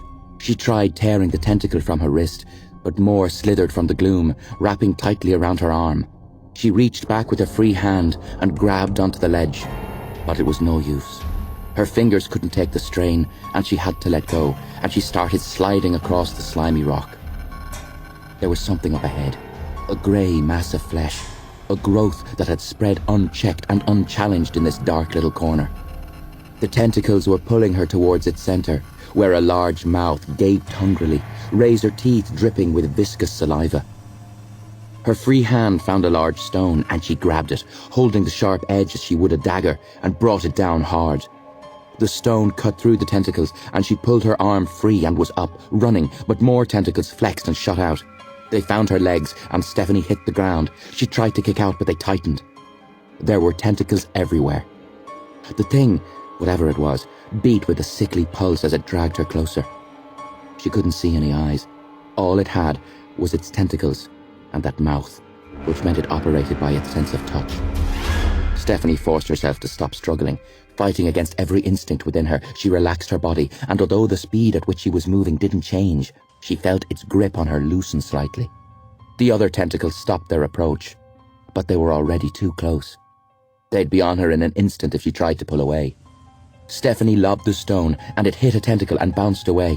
Sensing another victim nearby, the remaining tentacles slithered after it, searching blindly through the shadows. Stephanie took a deep breath and reached for her ankles, waited until the grip was loosened further, and then grabbed the tentacles and ripped them away. She got up, but instead of running away, she ran forward, towards the thing with the mouth. She leapt onto it, over its gaping maw, and her boot almost slipped on its wet, quivering flesh. She jumped, her hands catching the ledge overhead. She hauled herself up as the tentacles snapped and coiled below, their movements becoming more and more frenzied as the thing searched for its missing prey. Stephanie didn't stop to rest. She got to her feet and hurried from the ledge into the gloom of the passage beyond. She fought off the sudden fear that she'd be lost down in these caves forever. It won't be forever, she chided herself. If one of the monsters doesn't find me and kill me, I'll die of thirst anyway within a few days. Stephanie couldn't quite believe she just thought that. Pushing all fears and doubts and pessimistic, though probably realistic, thoughts to the back of her mind, she slowed her pace and concentrated on finding a way back to Skulduggery. And then she saw a light. She crept forward until she came to a balcony of rock overlooking a small cavern. She peeked down to see a half-dozen hollow men, one of them holding a lantern. Mr. Bliss didn't appear to have accompanied this little expedition. Serpine was there, however, standing in front of a small boulder, its surface flat like a table. On this boulder was a wooden chest with a large lock. Her heart lurched. He'd found it. She looked down. It wasn't that far to the cavern floor. A couple of meters. She didn't have a choice. She had to try. The hollow men had their backs to her, so Stephanie eased herself over the edge without being noticed and dropped to the cavern floor. The light from the lantern didn't reach this far, and the shadows enveloped her so that when one of the hollow men turned, its empty gaze passed right over the spot where she crouched. She waited until it had turned back before moving again. The darkness along the edges of this cavern was so absolute, and her clothes so black, that she could creep up next to her enemies without being seen. She moved achingly slowly, taking only the barest of breaths. She was sure Serpine would hear her heart thundering against her ribcage, but he was preoccupied with the chest. He tapped the lock with a skinless finger of his red right hand, and the mechanism rusted and snapped in an instant. He smiled as he pulled on his glove, opened the chest, and lifted the Scepter of the Ancients from within. It was real. The ultimate weapon. The weapon with which the Ancients defeated their gods. It was real. The years hadn't dimmed its golden beauty, and it seemed to hum for a moment, acclimatizing itself to its new owner. The ultimate weapon in the hands of Serpine. "At last," she heard him whisper. A strange singing filled the chamber, and Stephanie realized it was coming from the black crystal in the scepter. Serpine turned as Skulduggery Pleasant stormed into the cavern. Skulduggery waved his hand, and the hollow men flew back off their feet. He crashed into Serpine, and the scepter clattered to the ground. Serpine threw a punch, and Skulduggery ducked under it and moved in close, his hand snaking up to Serpine's shoulder and his hip twisting into him. Serpine pitched over and hit the ground hard. Stephanie crept through the murk, heading for the scepter. The hollow men were starting to get up, clumping back to fight at the center of the cavern.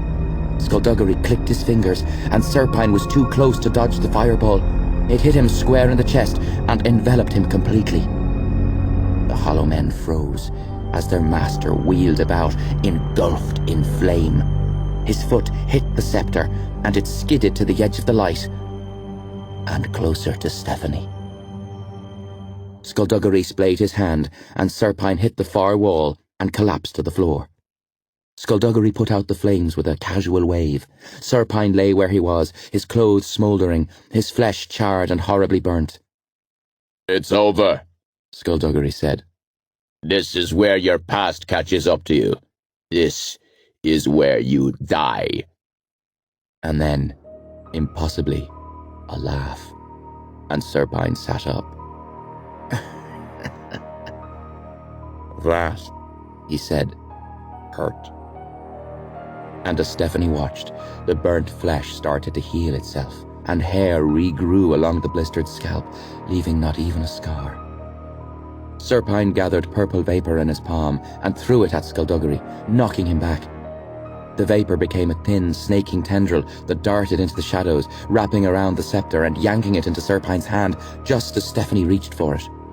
Skulduggery recovered, but he was too late to do anything. The sorcerer got to his feet, holding the scepter, and smiled. "I'm in two minds," Serpine said as Stephanie moved unseen behind him. "Should I use this to destroy you? To reduce your worthless bones to ash? Or should I just leave you down here in the darkness? Leaving you here would be more satisfying in the long term, I admit. But what can I say? I crave instant satisfaction. I'm shallow like that." Stephanie lunged, slamming her shoulder into Serpine's back just as the scepter's crystal flashed. Black lightning zigzagged through the air, missing Skulduggery by centimeters and turning the rock behind him to dust. Serpine turned and grabbed her. Stephanie punched him with all of her strength, but he just snarled, and then Skulduggery was there and the air rippled. Serpine went sliding across the cavern floor, but he was still clutching the scepter. Skulduggery waved at the hollow men, and they hurtled backwards. Then Stephanie felt a gloved hand close around her wrist, and she was dragged out of the cavern. Skulduggery sprinted so fast, she just allowed herself to be carried along in his wake. He knew exactly where he was going, and within minutes, they were at the stone steps, hurrying up out of the caves. They reached the cellar, and the key flew from the lock into his hand. The floor groaned and rumbled, and closed up. "Will that hold him?" Stephanie asked. "He's got the scepter," Skulduggery said. "Nothing will hold him." As if to prove his point, the floor started to crack. "Move!" Skulduggery shouted. They bolted up the stairs, and Stephanie glanced back just as the floor vanished in a soft whump of dust and air. They plunged out of the house into the bright sunlight, the hollow men right behind. Stephanie was 3 steps from the yellow car when one of the hollow men grabbed her. Stephanie lashed out, her fingers tore into its face, and she ripped downwards, and a blast of foul air escaped. The hollow man stumbled back, clutching at its head, its entire body deflated until it was nothing more than papery skin being trodden on by its brethren. Another lunged at her, and Skulduggery tackled it, rammed an elbow into the side of its neck, and flicked it over his shoulder. There was movement to their right, and Tanith Lowe ran towards them, her sword clearing its scabbard. She came in fast, the blade twirling and glinting in the sun, sending pieces of hollow men fluttering into the air like confetti. Black lightning streaked from the doorway, and the canary car crumbled to nothing. Serpine stalked out of the house. Stephanie felt heat flare beside her face as Skulduggery started hurling fireballs. Serpine waved the first one away and dodged back to avoid the others. Stephanie was only aware of the other car when it screeched to a stop behind her. The door opened, and Tanith sheathed her sword, pushed Stephanie into the car, and jumped in after her, and the car was moving again. Stephanie sat up in time to see Skulduggery hurl one last ball of fire and then turn and dive straight through the open window. He landed on top of her as the car swerved, and she felt his elbow against her head. The car swerved again, and they separated. Trees zipped past outside, and she knew they were out of Serpine's line of fire. They passed the huge gates that led out of Gordon's estate, and Skulduggery righted himself. "Well," he said, "that was bracing."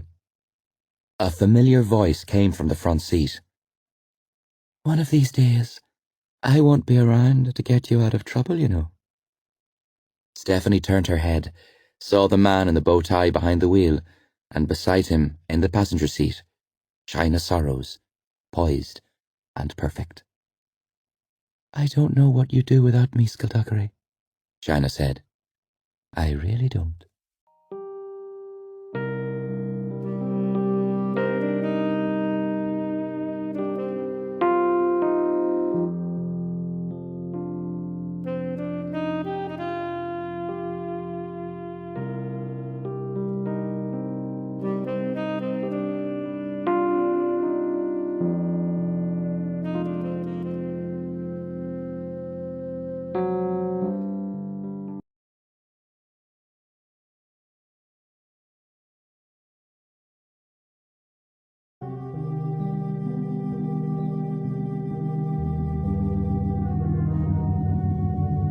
The elders were not happy. Eachin Meritorious and Sagacious Tome spoke in hushed voices at the other end of the sanctuary meeting room. Meritorious was calm but solemn. Tome was livid and panicking. Stephanie sat beside Skulduggery. Across the table, Tanith was cleaning her sword. She had something in her hair. "Tanith," Stephanie whispered. Tanith looked up. "You have something." She pointed to her own head as a hint. "It's a leaf or something." "Oh, thanks," Tanith said, and put her hand to her hair. She felt around until she found it and pulled it out. She examined it and frowned, looked closer. Then her face contorted in disgust, and she dropped it on the table. "Oh my God! What is it? It's a piece of hollow man's skin." Stephanie blanched. "Oh, that's disgusting. It was in my hair," Tanith moaned, flicking the skin across the table. Stephanie recoiled and flicked it back, and Tanith started to laugh, but Skulduggery's hand came down, trapping it. He looked at them both. "4-year-olds, he said. "We're facing an unimaginable crisis, and I'm dealing with 4-year-olds. "Sorry," said Stephanie. "Sorry," said Tanith. Morwenna Crow and China Sorrows walked in, followed seconds later by Ghastly Bespoke. "Did they find anything?" Skulduggery asked, standing. Morwenna answered. "The Cleavers have stormed every hideout and haunt we know of, and they haven't found one trace of Serpine." "The news about the Scepter is spreading," China said. "There are rumors that he's bringing his old allies in from the cold." Meritorious and Tome joined them. "If even one of the exiles returns," Meritorious said, "the balance of power will have shifted too much. We'll be overrun." "We need to get that scepter from him," Tanith said. "See how he likes it." "It wouldn't work," China said. "Even if we could get close to it, without the crystal warning him that we're near. He owns it now, and no one else can use it while he's alive." "Then we kill him," Tome said. Meritorious looked to Skulduggery, who nodded and spoke up. Unfortunately, killing Serpine is not as easy as it may appear. He should be dead right now. I don't mean wounded. I don't mean dying. I mean dead. But he healed himself. Stephanie frowned. He can't be killed? Everyone can be killed, Skulduggery said, turning his head to her slightly. That's the one great assurance. I haven't encountered one thing on this planet that I haven't been able to kill, and I'm not going to let him be the exception to the rule. We need to strike now, Morwenna said, before he can consolidate his power. How can we do that if we don't even know where he is? Sagacious Tome asked impatiently. But we might know where he was, Skulduggery said. Last night I received a call from a gentleman who supplies me with information from time to time. A distinctive silver car was seen on Denham Street near the docks. I made a call or two, established that almost every building on that street is being leased by a reputable firm. The one exception is a warehouse that has been leased to an individual, Mr. Howard L. Craft. Tome frowned. So? L. Craft? Lovecraft? Howard Philip Lovecraft wrote a series of stories commonly referred to as the Cthulhu mythos, about dark gods who wanted to rule the earth. Some historians claim that Mr. Lovecraft based his creations, in part, on legends he had heard about the Faceless Ones. Tome made a face. That's your only lead? A trick name Serpine may have used? We don't have time to waste on such vague half-clues. We've got to act on what we know. Well, what exactly do we know? Morwenna asked. We know he has a lunatic scheme to bring back the Faceless Ones, but we don't know how he intends to do it. Mr. Bliss said the Scepter was nothing more than a stepping stone, Stephanie offered. This is a grown-up conversation, Tome said, exasperated. We don't need input from you, child. Tanith and China spoke as one. Don't call her child. Clearly unused to admonitions from anyone who wasn't an elder, Tome spluttered a bit and his face grew redder. Stephanie did her best to hide her grin behind a mask of serene indifference. Tanith caught her eye and winked. If the Scepter is a stepping stone, Skulduggery said, ignoring Tome's indignation, then he's going to use it to somehow retrieve the ritual he needs. Then it's our job to make sure that doesn't happen, Meritorious said. Skulduggery, on behalf of the Council of Elders, I apologize for not involving you in this when we found Serpine's surveillance team dead. I also apologize for not listening to your warnings. Serpine would have had a backup plan, Skulduggery said. That's what makes him so dangerous. Maybe so. I'm afraid it's up to you and Miss Cain, and whoever else you might need to try and find out what his next move is. I'm sorry for saddling you with that responsibility, but my fellow elders and I are needed to prepare for all-out war. Skulduggery bowed slightly. In that case, we'll get right on it. Thank you. Skulduggery wrapped the scarf around his face and put on his hat, then looked at the serious faces around him. Cheer up, everyone, he said, a new brightness to his voice. Since we're all going to die horribly anyway, what's there to be worried about? Stephanie very much feared she was going ever so slightly insane, because she found herself agreeing wholeheartedly with the living skeleton she was now following out of the room.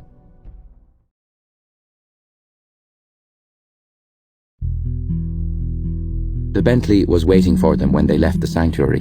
It gleamed like it was glad to be back to its former beauty. Stephanie got in and sank into the seat.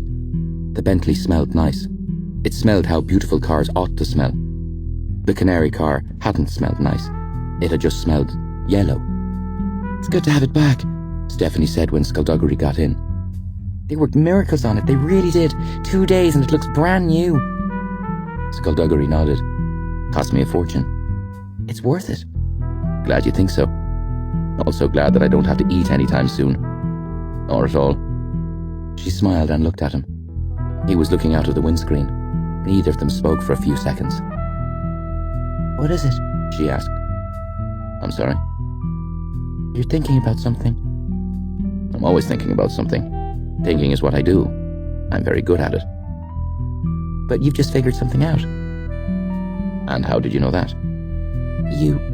hold your head differently when you've just figured something out. So what is it? It just occurred to me, he said. In the cave, the Scepter's crystal warned Serpine that I was close, but it didn't warn him that you were right there beside him. She shrugged.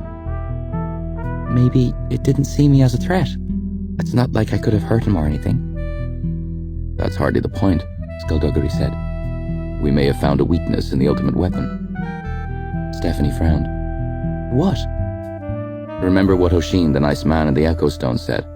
Skulduggery asked. The black crystal sang to the gods whenever an enemy neared, but it was silent when the ancients took it. So, what, it thinks I'm an ancient? Technically, according to your father at least, you might well be. Does that mean you're starting to believe that there were more than just legends and myths? I'm keeping an open mind about it. The thing I still don't understand, however, is why didn't Gordon tell me about your family history? We were friends for years. We had conversations about the ancients and the faceless ones that went on for days. So why didn't he tell me? Does it mean anything else? Being descended from the ancients, I mean? What does it signify? Yes. It means you're special. It means you're meant to do this. You're meant to be involved in this world, in this life. I am? You are. Then maybe that's why he didn't tell you. He wanted to write about it from the outside, not be stuck in the middle of it all. He cocked his head. You're wise beyond your years, Valkyrie. Yes, she said. Yes, I am.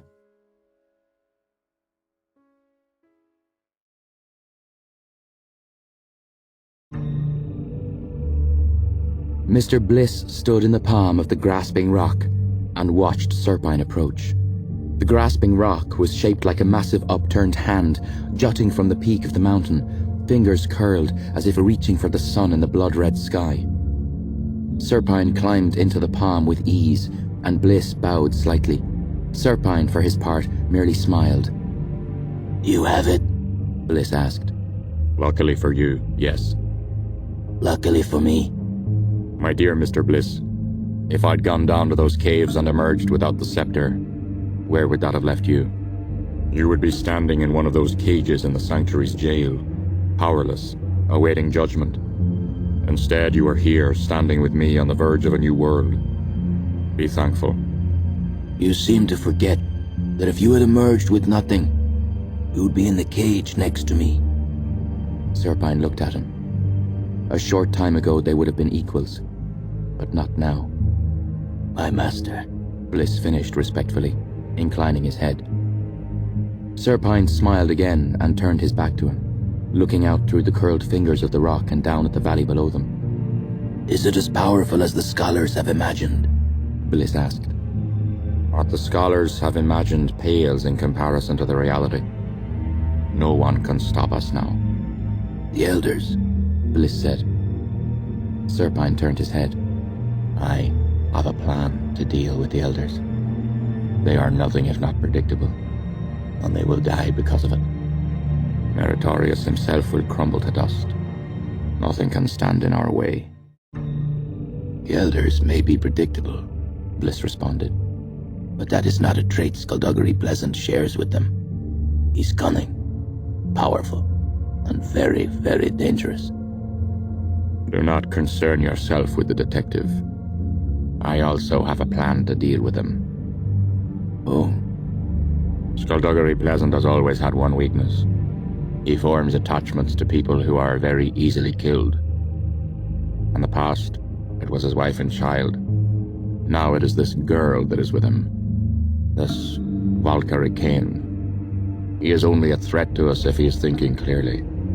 You know as well as I do that once he becomes angry, his judgment is clouded. so what are you going to do?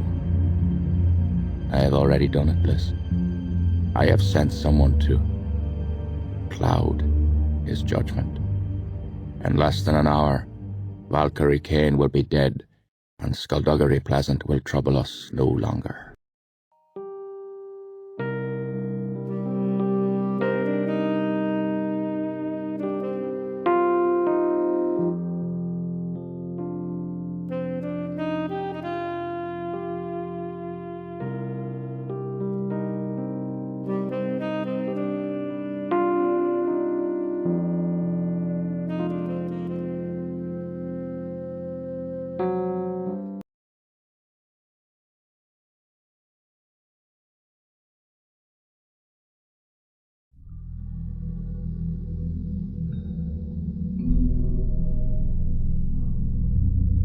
Day had been beaten back by the time they got to Denham Street, and the night was soaking through the city. It was a long street, dirty and quiet. The Bentley pulled up outside the warehouse. Ghastly and Tanith were waiting for them when they got out. "Anyone inside?" Skulduggery asked, checking that his gun was loaded. Not as far as we can tell, Ghastly said. but they could be masking their presence. If Serpine is in there or Bliss, we're going to need backup. "They aren't here," Skulduggery said. "How'd you know?" Stephanie asked. "Serpine used this place for something big and strange enough to raise a few eyebrows. He'd know eyebrows were being raised. He'd know I'd hear about it, so he's already moved on." "Then why are we here?" "You can only anticipate what someone is going to do if you know exactly what that someone has just done." They approached the single door, and Tanith put her ear against it and listened. After a moment, she put her hand over the lock, but instead of the lock breaking, this time Stephanie heard it click. "How come you can't do that?" Stephanie whispered to Skulduggery. "It's faster than picking a lock, and quieter than blasting the door down." He shook his head sadly. "A living skeleton isn't enough for you, is it? What does it take to impress young people these days?" Stephanie grinned. Tanith pushed the door open and they went inside. The door led straight into the warehouse office, a dark, poky room with a desk and an empty corkboard. The place obviously hadn't been used by any reputable company for quite some time. The office had a door that opened out to the warehouse proper and a grime-covered window that Stephanie peered through. "Seems quiet enough," she said. Skulduggery hit a few switches on the wall and lights flickered on.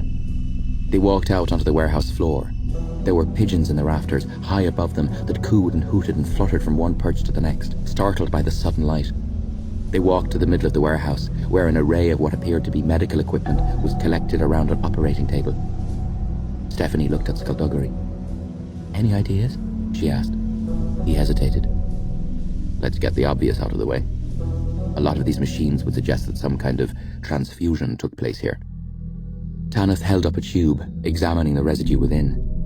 "I'm not a doctor, but I don't think this is the result of medical research." Magic, then? Ghastly said. "You can inject magic?" Stephanie asked, frowning. "You can inject fluids with magical properties," Skulduggery told her as he took the tube from Tanith. "Before we had wonderful machines like this, it was a far messier process, but the result was the same." "And what was the result?" "The patient came out of the operation a changed man, or woman, or thing. The question here is, what was the object of the game? What changes was Serpine seeking?" "And who was the patient?" "Patients, actually." "Sorry?" "There are 2 sets of needles, 2 IV bags, 2 of everything, enough to take care of 2 separate operations. We'll take a sample back to the sanctuary, break it down, and try to find out what it does. But for right now, everyone take a look around." "What are we looking for?" Stephanie asked. "Clues." Stephanie glanced at Tanith, saw her raise an eyebrow skeptically, and managed to restrain her grin.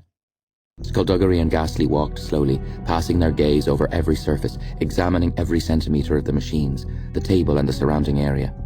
Stephanie and Tanith found themselves side by side, looking straight down at the floor. What does a clue look like? Tanith whispered. Stephanie fought the giggle down and whispered back, "I'm not sure. I'm looking for a footprint or something." "Have you found one yet?" "No, but that's probably because I haven't moved from this spot." "Maybe we should move. Pretend we know what we're doing. That's a good idea." They started to walk, very slowly, still looking straight down. "How's the magic coming along?" Tanith asked, keeping her voice low. "I moved a shell." "Hey, congratulations." Stephanie shrugged modestly. "It was only a shell. Makes no difference. Well done." "Thanks. What age were you when you first did magic?" "I was born into it," Tanith answered. "Folks were sorcerers. My brother was always doing something. I grew up doing magic." "I didn't know you had a brother." "Oh yeah, a big brother and all. You have any brothers?" "I'm an only child." Tanith shrugged. "I always wanted a little sister. My brother's great, I love him to death, but I always wanted a little sister to talk to share my secrets with, you know. I wouldn't mind a sister either. Any chance of that happening?" I can't see what would be in it for my parents. I mean, they have the perfect daughter already. What more could they want? Tanith laughed, then tried to cover it up with a cough. Found something? Skulduggery asked from behind them. Tanith turned, looking serious. No, sorry. I thought I had, but no, it turned out to be, more floor. Stephanie hugged herself, trying to stop her shoulders from shaking with laughter. Okay, Skulduggery said. Well, keep looking. Tanith nodded, turned back and nudged Stephanie to get her to shut up. Stephanie clamped a hand over her mouth and had to look away when she saw Tanith's face, straining to hold her composure. Cow, Tanith muttered, and that was it. The floodgates opened, and Stephanie doubled over with laughter that echoed throughout the warehouse. Tanith pointed at Stephanie and backed away. Skulduggery, she's not being professional. Stephanie's laugh proved infectious, and Tanith was soon on her knees. Skulduggery and Ghastly just looked at them. What's going on? Ghastly asked. I'm not entirely sure, Skulduggery answered. They looked at Stephanie and Tanith and shook their heads. Women, they said together. Stephanie wiped the tears from her eyes and looked around at Skulduggery, and then something fell from the ceiling and landed behind the detective without a sound. Her laughter vanished as she stood. Behind you! She yelled. Skulduggery wheeled, gun in hand, and everyone froze. They looked at the man.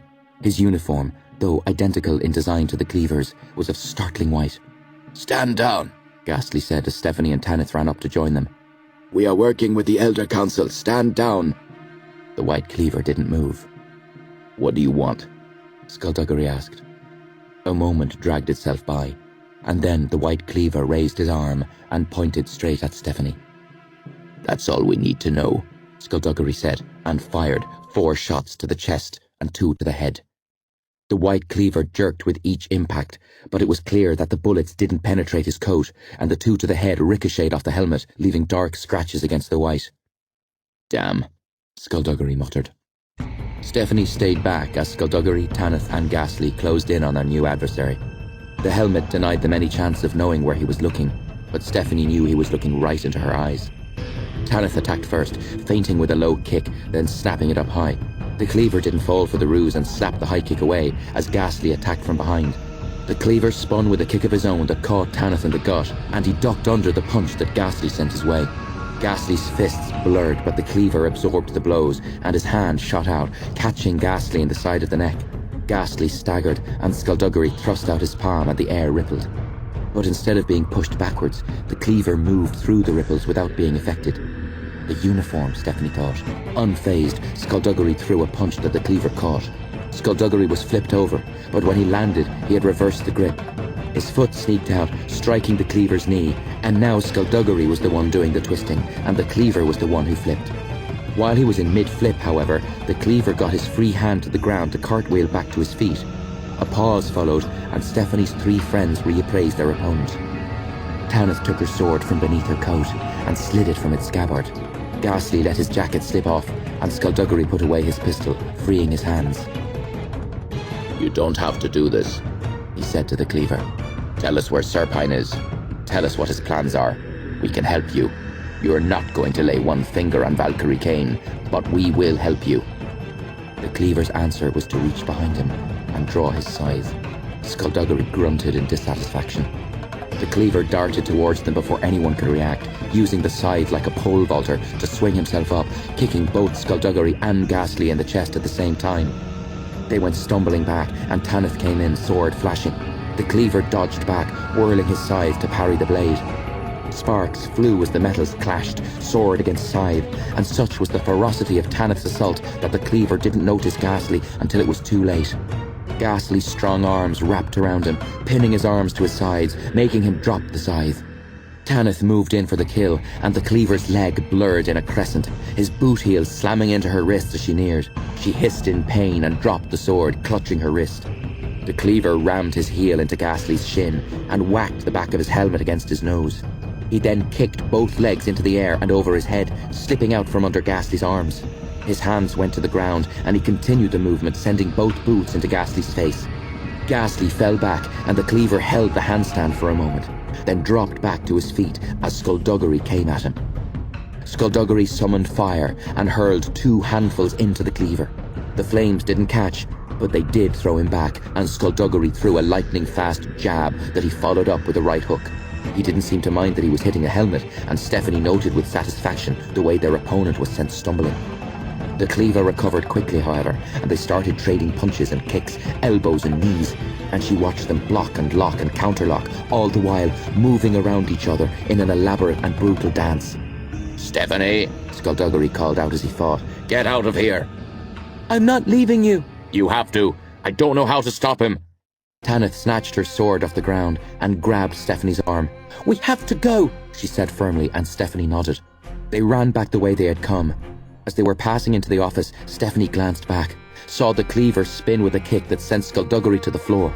In one fluid movement, he got a toe under the staff of the scythe, flicked it up and caught it. And then he was running after her.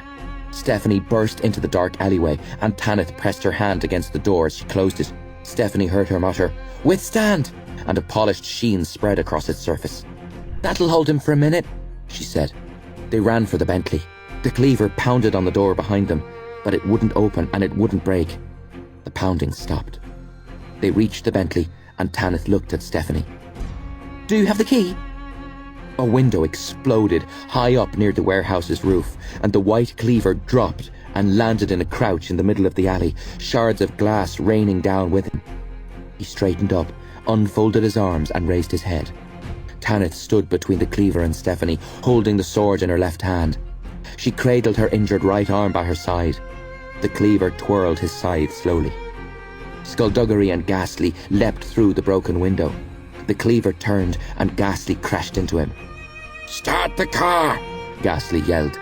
Skulduggery pressed the keyring, and the locks sprang open with a beat, and they all jumped in. The engine roared to life. Ghastly, Skulduggery shouted. let's go! Ghastly slammed a punch into the cleaver and rolled to his feet, but the cleaver kicked out and Ghastly stumbled. The scythe flashed, the staff whacking against Ghastly's jaw. He dropped to his knees. "Ghastly!" Stephanie screamed. Skulduggery opened his door, went to get out, but Ghastly raised his eyes, shook his head. We're not leaving you! Skulduggery shouted. The cleaver stepped up to Ghastly, ready to swing the scythe. You've got to go, Ghastly said, ever so softly. He lowered his head and clenched his fists, his eyes closed. As the cleaver swung, the ground seemed to latch onto Ghastly's knees. It spread instantly, turning his legs to concrete, then his torso, his arms, his head, his entire body in the time it took the scythe to cross the space between them, and when the cleaver tried to take his head, he could only chip at the neck. Stephanie instinctively knew what he'd done. This was the last elemental power, Earth, the power Skulduggery had described as purely defensive and purely for use as a last resort. The white cleaver looked directly at Stephanie as Skulduggery put the car in gear.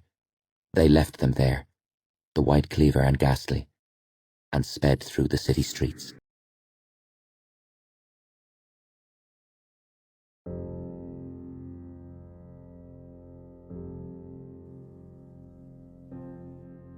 Aiken Meritorious waited in the shadow of Dublin's Christchurch Cathedral, watching the world go about its business. There were times when he felt guilty about hiding magic from the masses, when he felt sure that they would embrace the wonder and the beauty, if only they were given the opportunity. But then he'd come to his senses and realized that humankind had enough things to be worrying about, without a subculture that they might see as a threat to their very validity.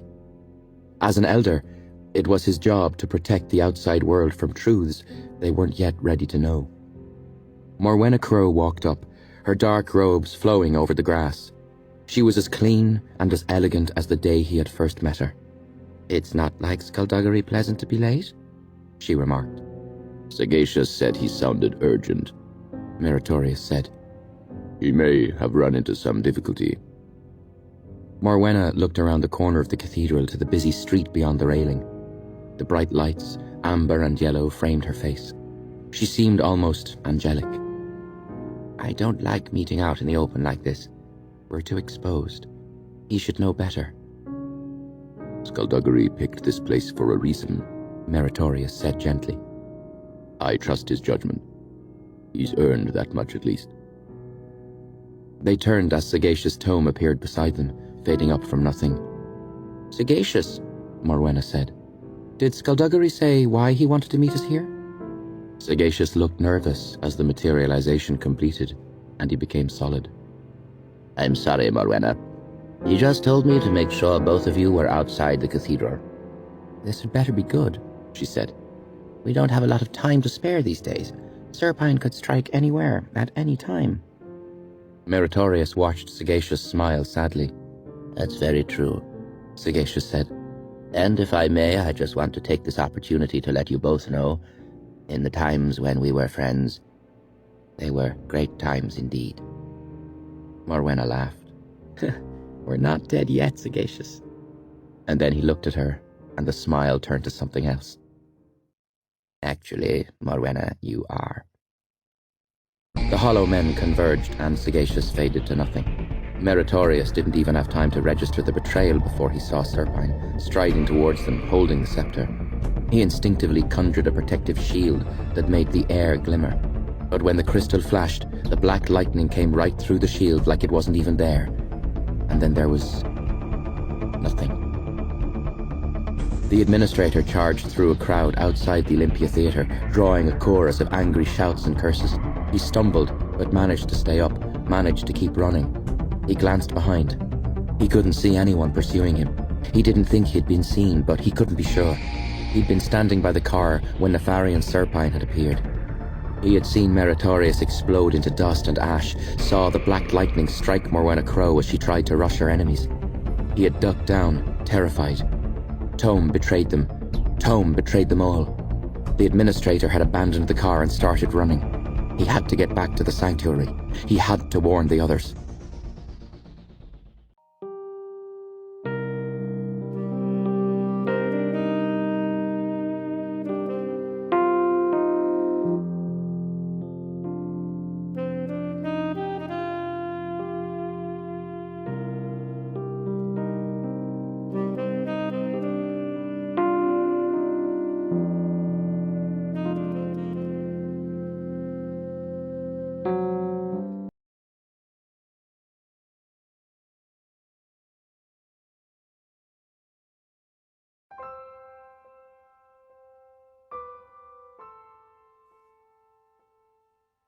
Skulduggery had given her money, and Stephanie had gone in to pay while he refilled the Bentley's tank.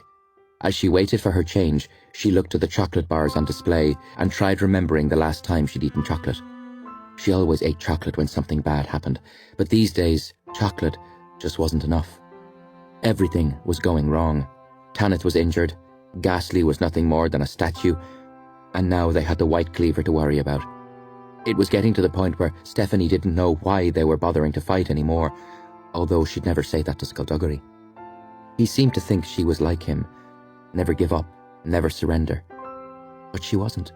The only reason she didn't tell him this was because she liked the way he thought of her, and she didn't want to disappoint him. But the truth was, the Valkyrie Cain he thought he knew was a lot stronger than Stephanie Edgley could ever be. She walked back outside. Skulduggery was slotting the petrol nozzle back into the pump. Tanith had gone to soak her hand in the same healing mixture she had given Stephanie. Now that they were alone, Stephanie didn't quite know what to say. Skulduggery screwed the petrol cap shut and stood there, perfectly still.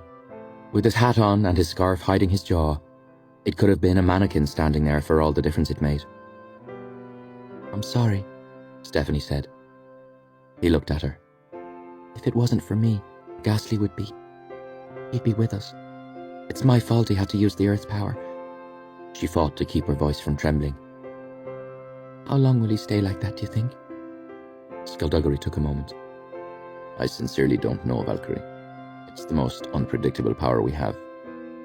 He could be stuck as a statue for a day, a week, or 100 years.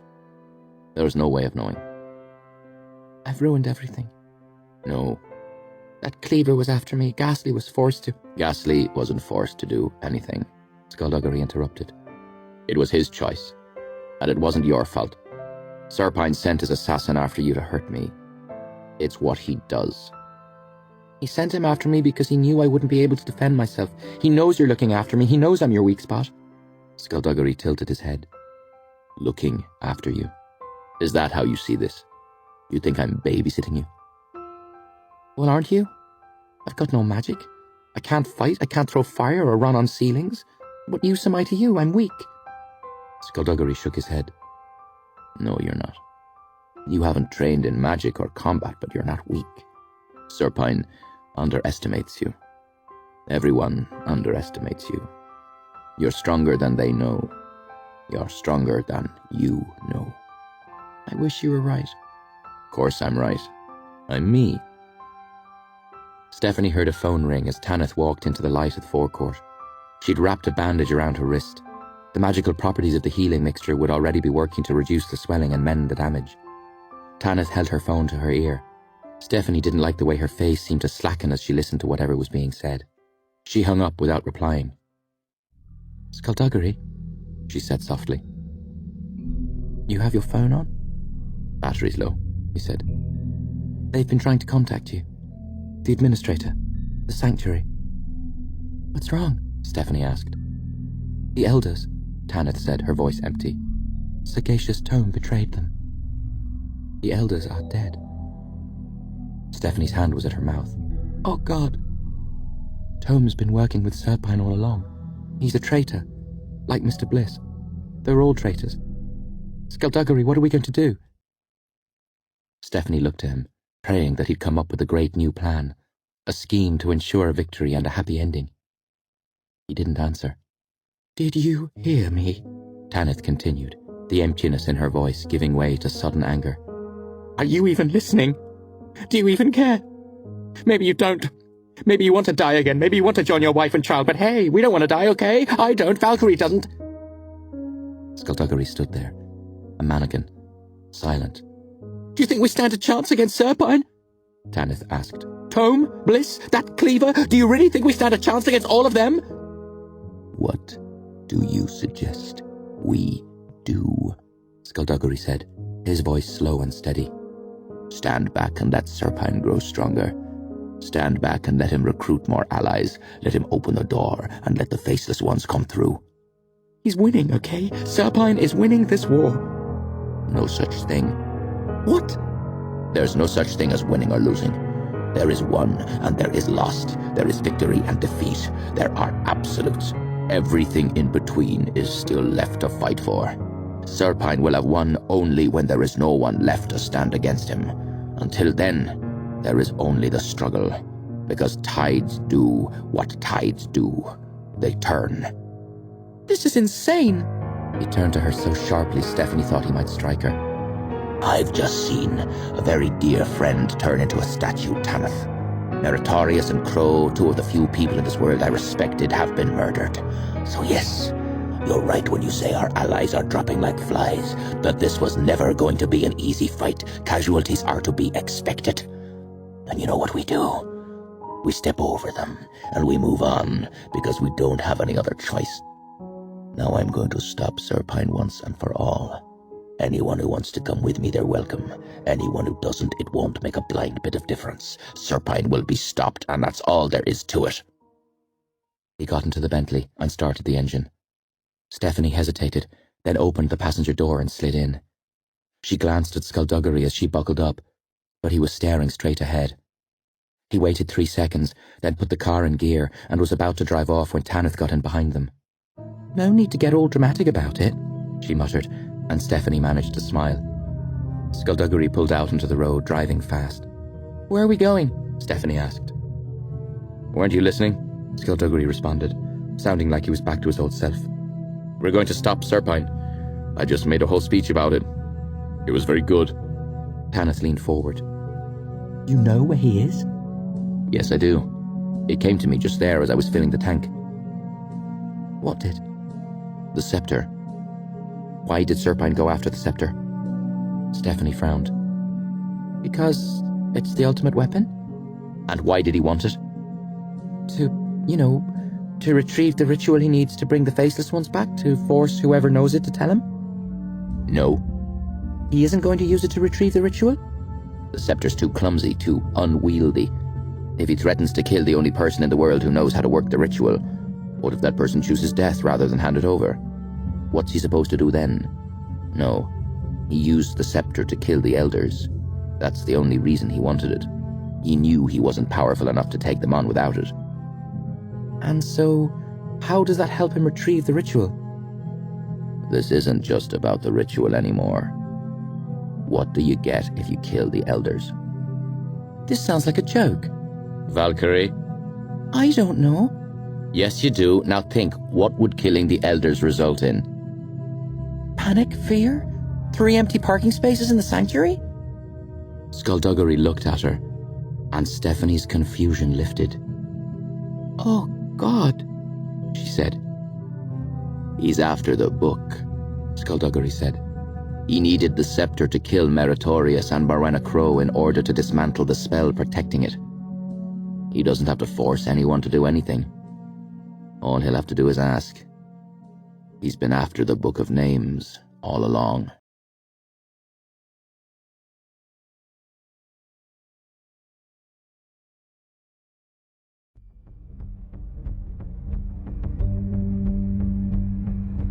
Dublin City was quiet when they reached the Waxworks Museum, as if it was holding its breath.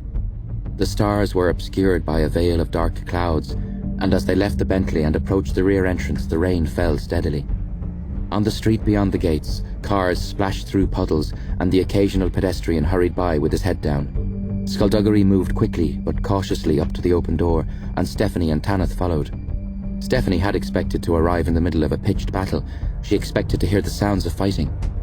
But the Waxworks was silent. As they walked through the exhibits to the hidden door, Skulduggery slowed and eventually came to a complete stop. "What's wrong?" Stephanie whispered. He turned his head slowly, peering into the darkness. "I don't want to alarm anybody, but we're not alone." That's when they came. The Hollow Men, detaching themselves from the shadows with only the faintest rasp of warning. In an instant they were surrounded by the mindless, heartless, soulless things. Tanith waded through them, her sword strokes deliberate and devastating, every move claiming another unlife. Skulduggery clicked his fingers and a group of Hollow Men were suddenly alight. Stephanie shrank back as they wheeled around blindly. The flames ate through their skin and ignited the putrid gas trapped inside, and with a burst of fire and heat, the Hollow Men fell. One of them avoided the flames and lunged at Stephanie, and she punched it square in the face, her fist sinking into its head slightly.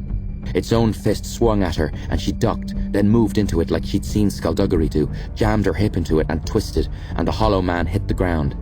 It wasn't graceful and it wasn't pretty, but it worked. While it was down there, she grabbed its wrist and stomped on its chest, and with a loud tear, she pulled its arm off. As the Hollow Man deflated beneath her, Stephanie realized everything had gone quiet again. She looked up at Skulduggery and Tanith, realized they'd been watching her. "Not bad," Tanith said, an eyebrow raised. "That's the last of them," Skulduggery said. "Now for the main event." The hidden door to the sanctuary hung open like a gaping wound. A dead cleaver lay just inside. Stephanie hesitated for a moment, then stepped over the body and they followed the steps down. The sanctuary's foyer had witnessed most of the carnage. It was littered with the dead. There were no wounded here, there were no dying. There were only corpses. Some had been cut to ribbons, some were unmarked, and there were places spread across the floor where there was only the dust of those who had fallen before the scepter. Stephanie tried to step without touching the remains, but they were piled so deep that this was impossible.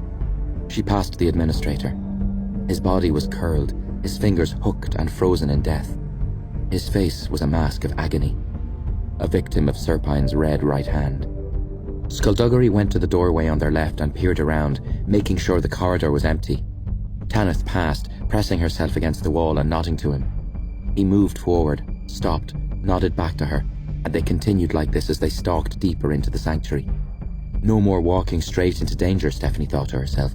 This was the only sign they gave that they might actually be afraid. She followed along behind. Her palms were slick with sweat and her mouth was dry. She felt as if her legs weren't going to support her for very much longer.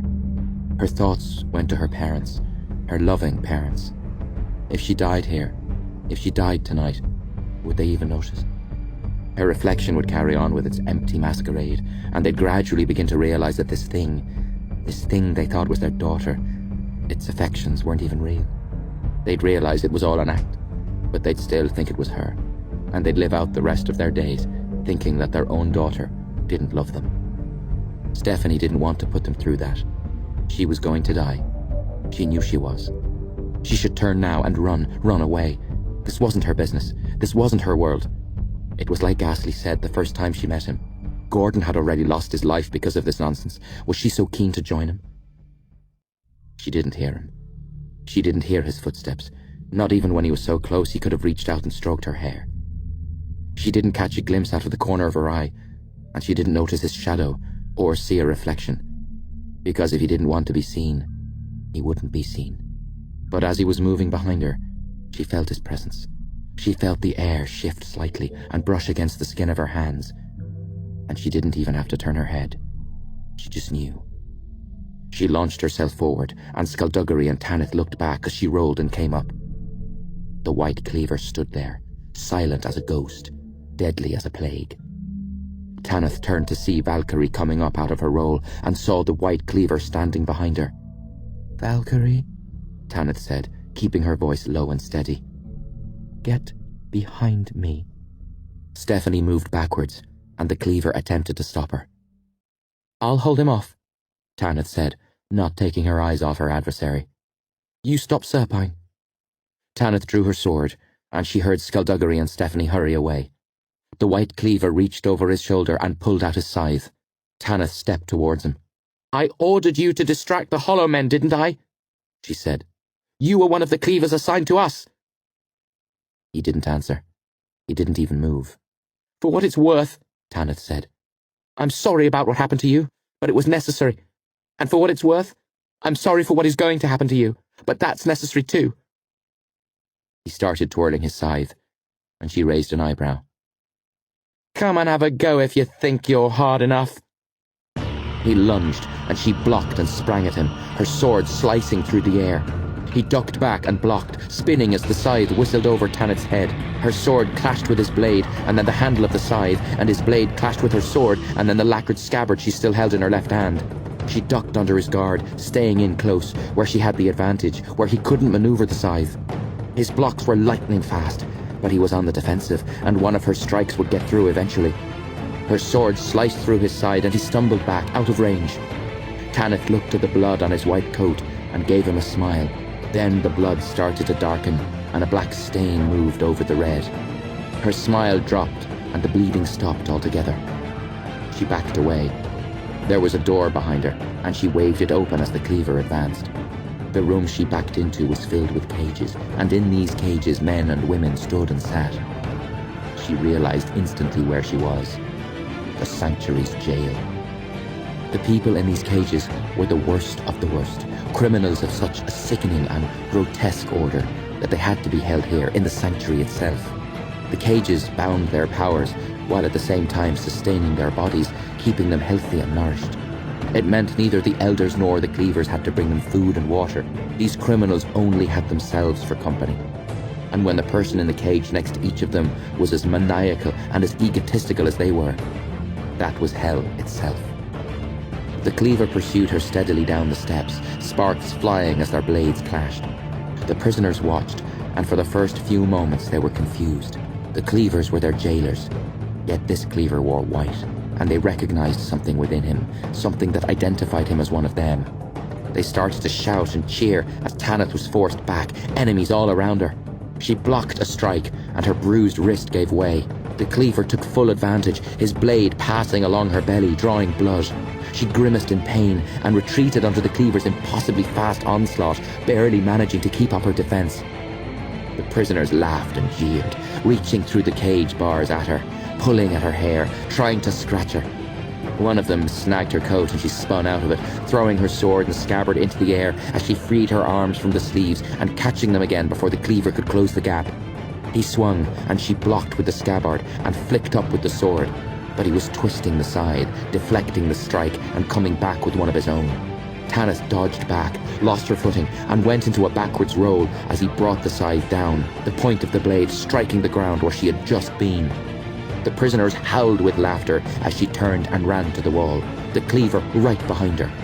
She jumped to the wall and kept going till she was upside down, and she crossed the ceiling, trading strikes with the cleaver below her. He was forced to walk backwards to defend and attack over his own head. The cleaver slashed and missed, and she saw her chance and took it. She struck his left hand with her scabbard, and his fingers opened. She dropped and flipped, landing before he could recover, and snatched the scythe from his grasp.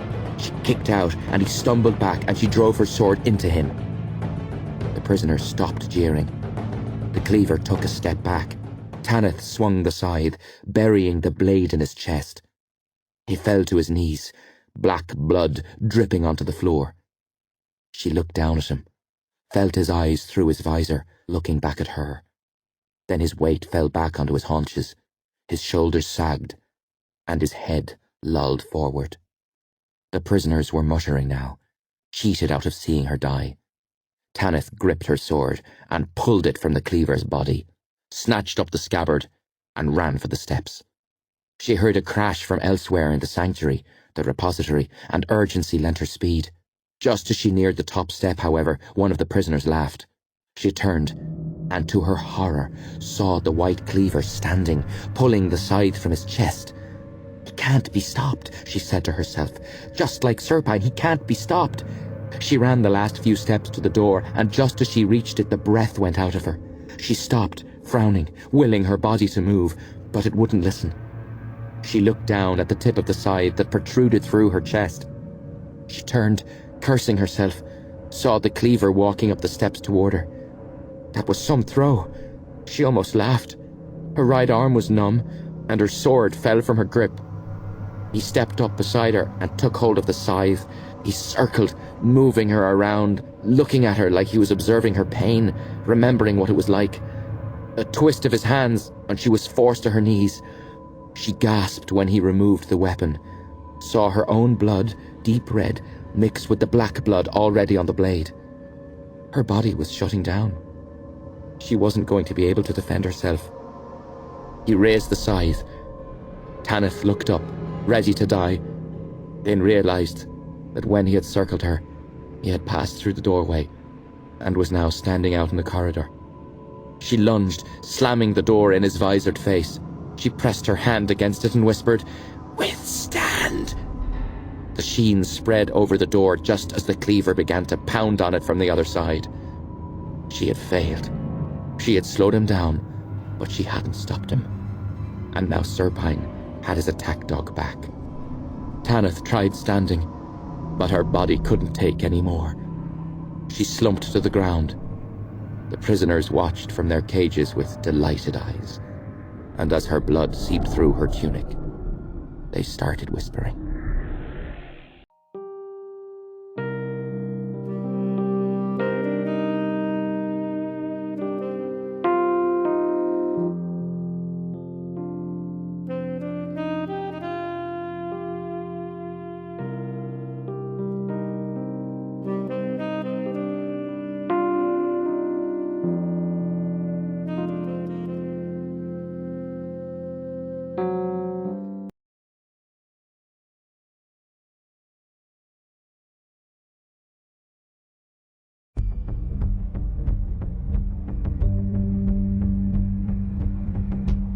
The white cleaver stood there, silent as a ghost, deadly as a plague. "Valkyrie," Tanith said. "Get behind me." Stephanie backed up until she was beside Skulduggery. "I'll hold him off," Tanith said. "You stop Serpine." She drew her sword. The cleaver drew his scythe. Stephanie felt Skulduggery touch her arm and they moved off. "You're going to have to go after the Scepter," Skulduggery whispered as they jogged through the corridor. "You can get close to it. I can't. It's not much of a plan, but sometimes simplicity is the way to go." The repository was just ahead. They slowed, and Skulduggery gripped both her arms and turned to her. "But you listen to me. If it goes wrong, if we lose the element of surprise, I want you to get out of here. No matter what happens to me, I want you to run, do you understand?" Stephanie swallowed. "Yes." He hesitated. "Serpine used my wife and child as a weapon against me. In order to do so, he had to kill them. He took my family's death and he made it about me. Valkyrie, when you die, it will be your death and yours alone. Let it come to you on your own terms." She nodded. "Valkyrie Cain," he said. It has been an absolute pleasure knowing you. She looked back at him. You too. If he'd had lips, she knew he'd be smiling.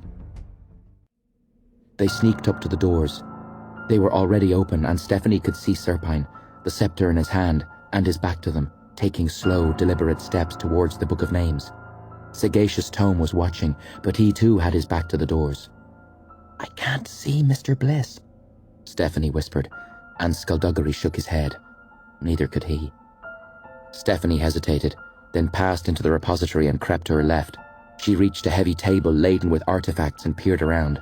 Serpine had stopped walking, and for a moment she thought he knew she was there. But as she watched, he turned and walked back, shaking his head. It's still too strong, he said. It's as weak as it's going to get, Sagacious Tome said. I thought with Meritorious and Morwenna dead, the barrier wouldn't pose a problem. But I can't withdraw my contribution to the spell, not without the others joining me in the ceremony. Serpine rejoined Tome, arching an eyebrow. Then perhaps we shouldn't have killed them. I didn't kill them, Tome said defensively. You did. Stephanie stayed low as she crept from behind the table. Serpine laughed. I may have been the one to turn them to dust, but you set them up, Sagacious. You drew them in. You betrayed them. Tome spun on Serpine, jabbing at the space between them with his finger. No, I didn't. It was their weakness that led to their downfall, their own shortcomings. They had all this power, and they were satisfied to just sit there and let it all go to waste. Until recently, I'd never thought of you as ambitious. No one had. Sagacious Tome, they said, he's a non-entity. He's not the strongest, he's not the wisest. He's nothing. That's what they said. I know it. For years, people have been underestimating me. It's time people recognized my power. Stephanie got to her hands and knees and started crawling. She was in shadow, and they weren't looking her way, but if either turned, there was a chance they would see her. Stephanie wasn't in the mood to take any chances. I'm going to make them pay, Tome was saying. Everyone who ever questioned me. The streets will run red with their blood. How dramatic, Serpine said, and raised his hand. Stephanie saw the book lift off its pedestal and hover there for a moment. Then he grunted impatiently and let it drop again. I told you that's not going to work, Tome said. It's how close you are to getting it. It doesn't have to be physically close. It isn't a physical barrier. It's a mental barrier. Stephanie held her breath. She was behind the pillar next to them. Serpine's voice was so close he could have been speaking right into her ear. So with you, the final elder remaining, the barrier isn't sufficiently weakened to let me through, is that right? Yes, but that's not my fault. I did what I could. Yes, you did. Yes, you did. And now there's one more thing you can do to help solve this little problem. What are you talking about? Tome asked, and then his tone changed suddenly. Became afraid. What are you doing? Point that thing somewhere else, Serpine. I'm warning you. Point that... There was a black flash, and silence. After a moment, she heard Serpine's footsteps move off again, and Stephanie took a peek. He was walking slowly, concentrating on the book, his back to her. This was the only chance she was going to get. She crept out from behind the pillar, ignoring the fresh pile of dust at her feet.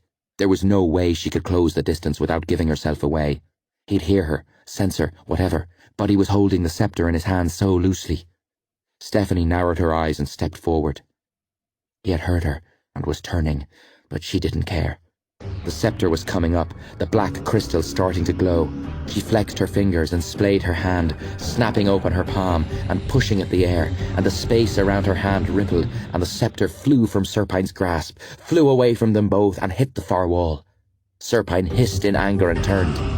They heard the scepter start to sing as Skulduggery sprinted in. He dived into the air and the space around him shimmered as he shot forward. He covered the distance in the blink of an eye. He crashed into Serpine, taking him off his feet. They hit the pedestal and it toppled, the book falling as they sprawled onto the ground. Skulduggery was the first to stand, and he hauled Serpine up, shoved him against a pillar, and fired off a punch that jerked his head back. Serpine lunged, but Skulduggery snagged his wrist and stepped in and then under the arm. He turned and wrenched, and Serpine yelled in pain as a loud crack echoed through the chamber. Serpine tried gathering purple vapor in his hand, but Skulduggery batted the hand away, chopped into the side of his neck. Serpine gagged and dropped back, and Skulduggery kicked his legs out from under him. "You never could fight worth a damn," Skulduggery said, standing over him. "But then you didn't need to, did you? Not when you had lackeys to do the fighting for you. Where are your lackeys now, Nefarian?" "I don't need them," Serpine muttered. "I don't need anyone. I'll crush you myself, grind your bones to dust." Skulduggery tilted his head. "Unless you've got an army tucked away in that fancy coat of yours, I sincerely doubt it." Serpine scrambled up and rushed at him, but Skulduggery drove in a kick and brought his closed fist down onto his shoulder, and Serpine fell to his knees. Stephanie had to get to the scepter before Serpine recovered. She was pushing herself off the ground when she realized that the Book of Names was lying open right beside her. She glanced at the pages, and the columns of names started to rearrange themselves before her eyes. She saw her own name written there, but she looked up when she heard Skulduggery grunt.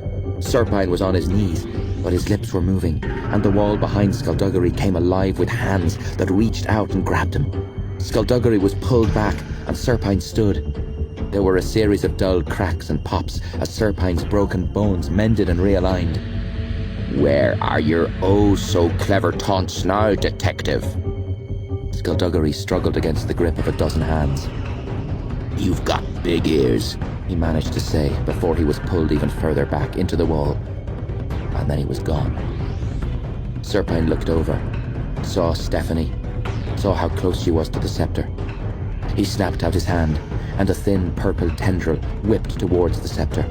He pulled his arm back, and the scepter flew off the ground, but Stephanie lunged and managed to grab it. She was jerked off her feet, but her grip was strong and the tendril broke, becoming vapor, and she hit the floor. She heard a crash and looked around as a table hurtled straight at her. She tried to dive out of the way, but she wasn't quick enough.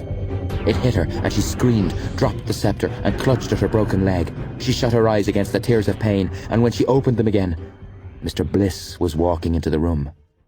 "Where have you been?" Serpine snapped.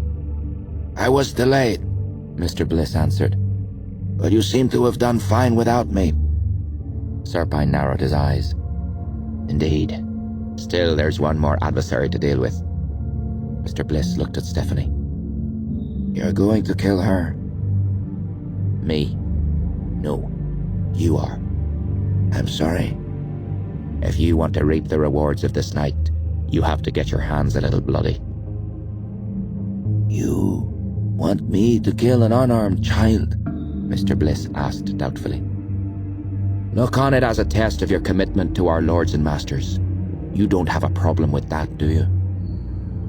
Mr. Bliss looked at him coolly. Do you have a weapon for me? Or do you just want me to beat her to death with a large stick?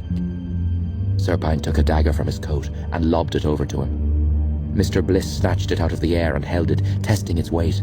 Stephanie felt her throat go dry.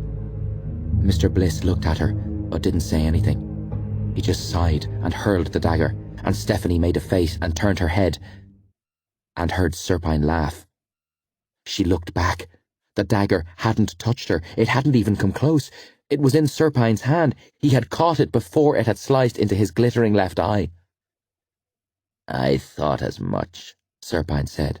Mr. Bliss flung himself at Serpine, but Serpine ripped his glove off and raised his red right hand, and Mr. Bliss collapsed.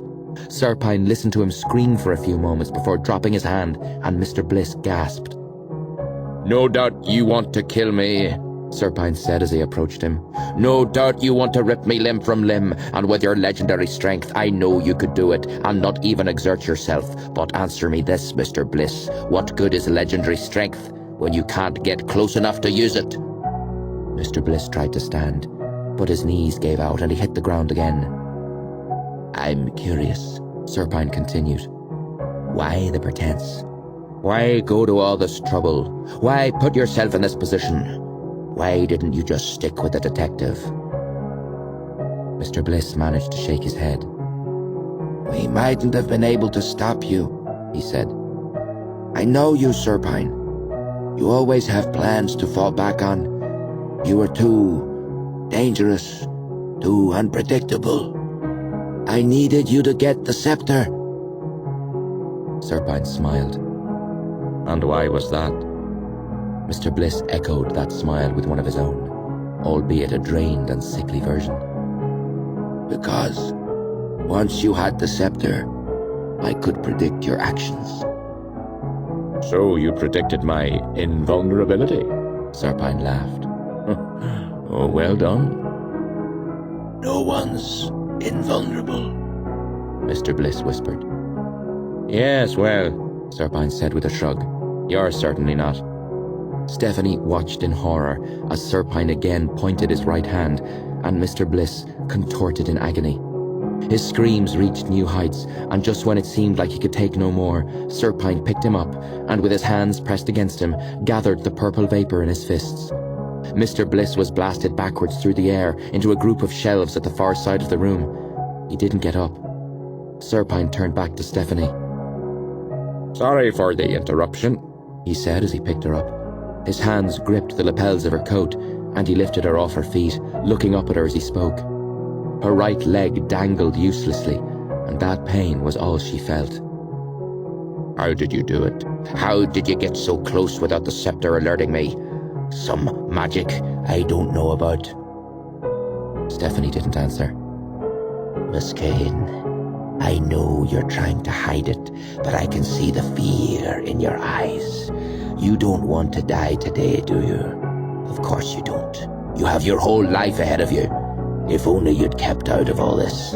If only you'd left the death of your uncle alone, you wouldn't be here right now. Your uncle was a very stubborn man. If he had just given me the key when I asked, you wouldn't be in this predicament. He delayed my plans, you see. Caused a lot of unnecessary stress and bother. A lot of people are dead now because of him. Stephanie's face twisted. Don't you dare blame my uncle for the people you've killed. I didn't want this. I didn't want conflict. I just wanted to eliminate the elders and take the book. Do you see how simple that would have been? Instead, I had to wade through a river of corpses. Those deaths are on your uncle's head. Stephanie's hatred became a cold thing in her center. But you don't have to join them, Miss Cain. You can survive this. You can live. I see something in you. I think you'd like the new world that's coming. I wouldn't bet on it, Stephanie said quietly. Serpine smiled patiently and leaned his face in close to her. You can survive if you tell me how you got so close without the scepter alerting me. With no weapons left, Stephanie spat on him. He sighed and threw her against a pillar. She smacked into it and her body twisted and she dropped onto her back. Her eyes wouldn't focus. The pain was far away. She heard his voice like there was a wall separating them. No matter. I'm about to make slaves of the entire population of this planet, and then there will be no more secrets. There will be no magic hidden from me, and when the faceless ones return, this world will be remade as a place of splendid darkness. He passed her, a vague shape in the corner of her eye. She had to get up. She had to snap out of this. The pain from her broken leg, she had to let it in. It was nothing more than a sensation now. She had to allow it to flood her. She focused on her leg. It was throbbing, the pain spiking, and with each new height it reached, her mind sharpened a little more. Then the pain came at her, cascaded over her with its full force, and she had to bite her lip to stop from crying out. She looked up. Serpine was approaching the book. Stephanie gripped the edge of a tabletop and pulled herself up onto her good leg. She grabbed the first thing she saw, a glass vial filled with green liquid, and threw it. It hit Serpine in the back and shattered, and the liquid turned to vapor and dissipated into the air. He spun round, angry. You, my dear, have proven yourself to be far too troublesome for your own good. He raised his red hand, and from somewhere behind her, she heard the scepter singing again. And then Skulduggery dropped through the ceiling, landing in a heap next to Serpine. The detective looked around. Ah, he said. I'm back. You are. Serpine said, and Skulduggery looked up and saw him. Serpine lashed a kick into Skulduggery's side, and Skulduggery grunted. He tried to get up, but Serpine batted his hands away and grabbed his skull. He drove his knee into the side of Skulduggery's head, and Skulduggery sprawled onto his back. Serpine looked over to Stephanie, and then to the ground behind her, and she turned, saw the scepter. She lunged for it, but a purple tendril wrapped itself around her waist, and she was yanked back onto her broken leg. She cried out as the pain shot through her. Serpine whipped the tendril to the scepter, yanked it into his left hand and whirled, the crystal flashing with a black light that streaked towards Skulduggery.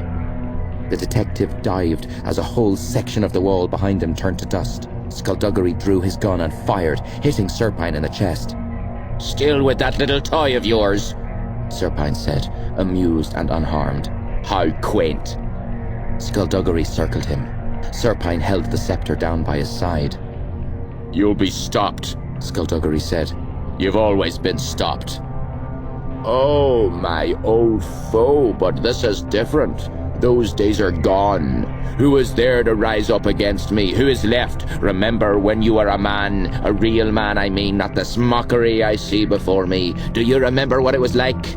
You had an army on your side. You had people willing to fight and die for your cause. We wanted to bring the faceless ones back, to worship them as the gods that they are. You wanted to keep them out, so that this infestation of humanity, this celebration of the mundane, might be allowed to live and thrive. Well, they've lived and they've thrived, and now their time is up. Skulduggery's finger tightened on the trigger. Black blood sprayed from Serpine's chest, and the wound instantly healed. Serpine laughed. You have caused me so much trouble over the years, detective. It's almost a shame that I have to end it. Skulduggery cocked his head. You're surrendering? I'm going to miss this, Serpine said. If it makes it any easier, you can think of your imminent demise as a good thing. I don't think you'll much like the world once my lords and masters remake it.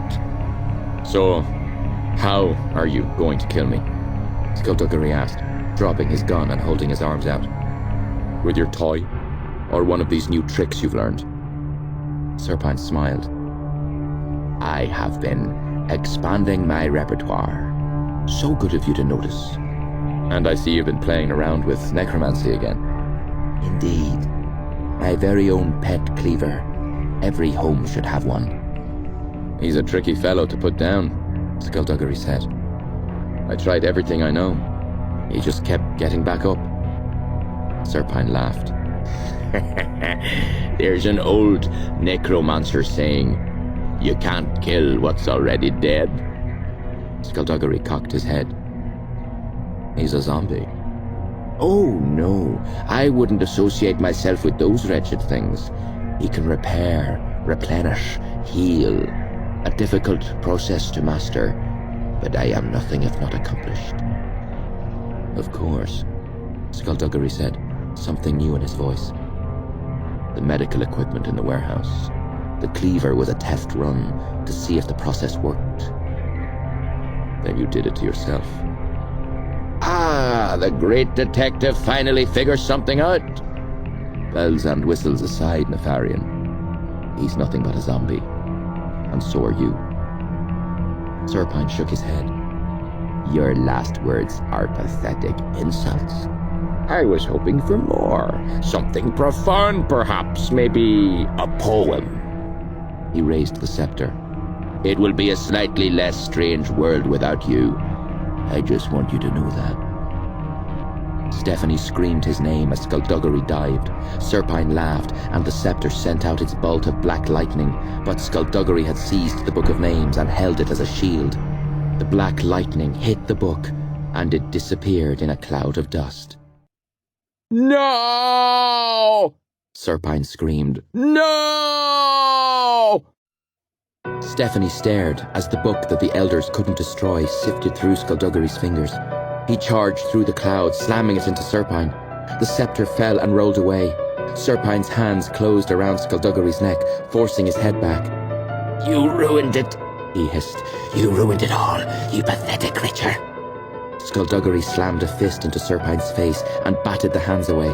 He stepped in with a jab that rocked the sorcerer's head. Serpine blasted Skulduggery with purple vapor, and Skulduggery was flung off his feet. He landed on his side and rolled, coming up to his knees as Serpine whipped a tendril out for the scepter. It sped towards him, but Skulduggery pushed outwards at the air, breaking the tendril and knocking the scepter off course. Skulduggery gathered flame in his fist and threw it at Serpine, who barely managed to deflect it. It exploded on the wall behind him, and Serpine hissed again, stumbling away before being launched backwards as the air rippled around him. He hit the wall and stayed there, high off the ground, held up by Skulduggery's outstretched hand from across the room. I'll destroy you, he snarled, his emerald eyes blazing with hatred. I destroyed you once, I will do it again.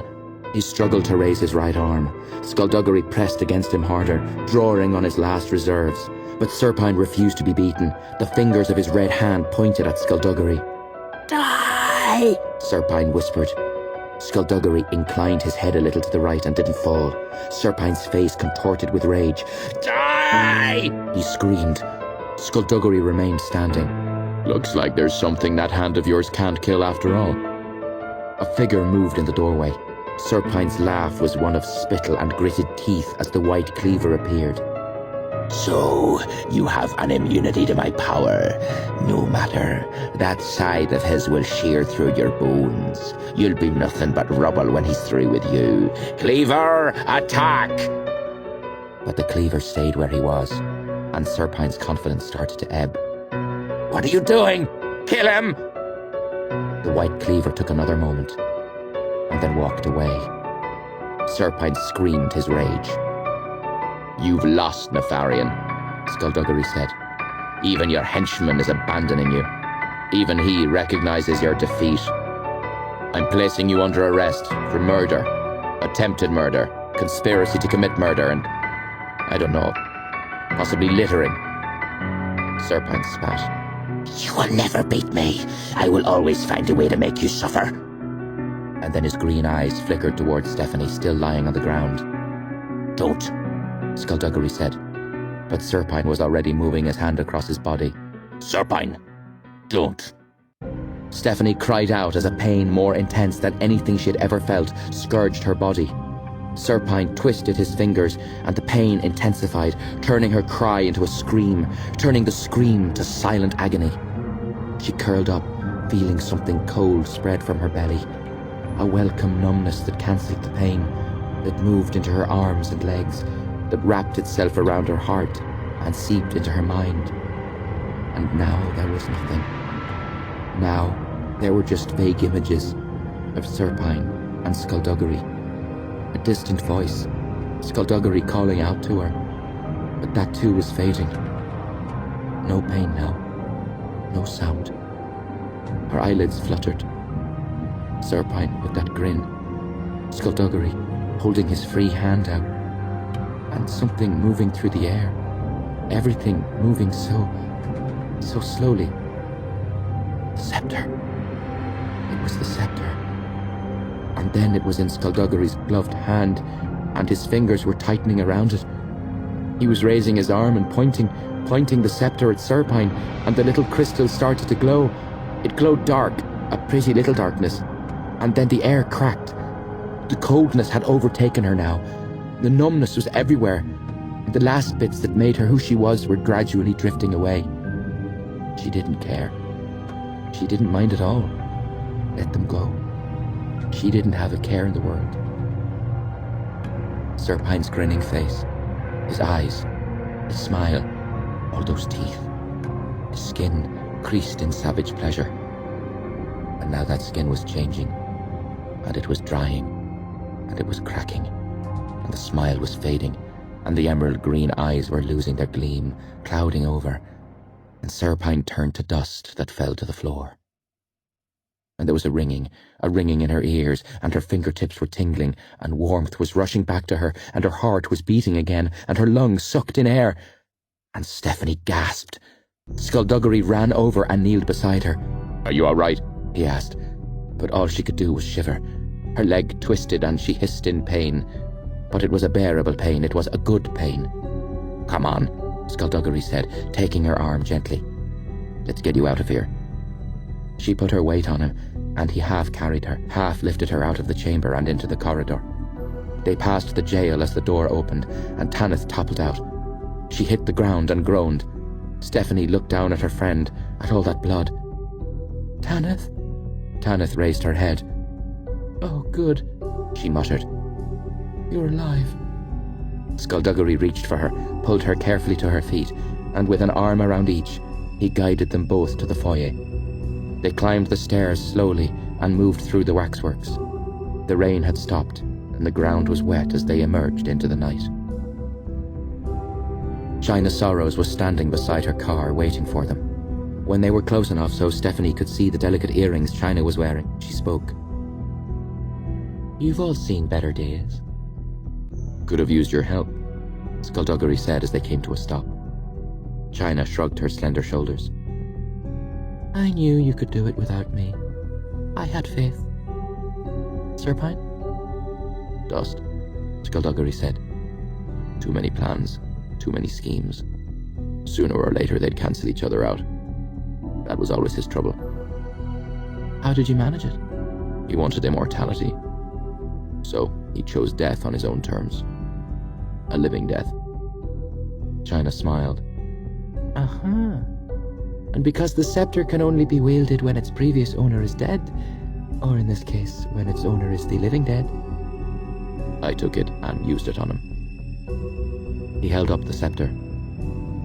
"Something happened though. There's no power in it anymore." China took it from him, turning it over in her hands. "It was fueled by his hate. Obviously, using it against him made it feed on itself.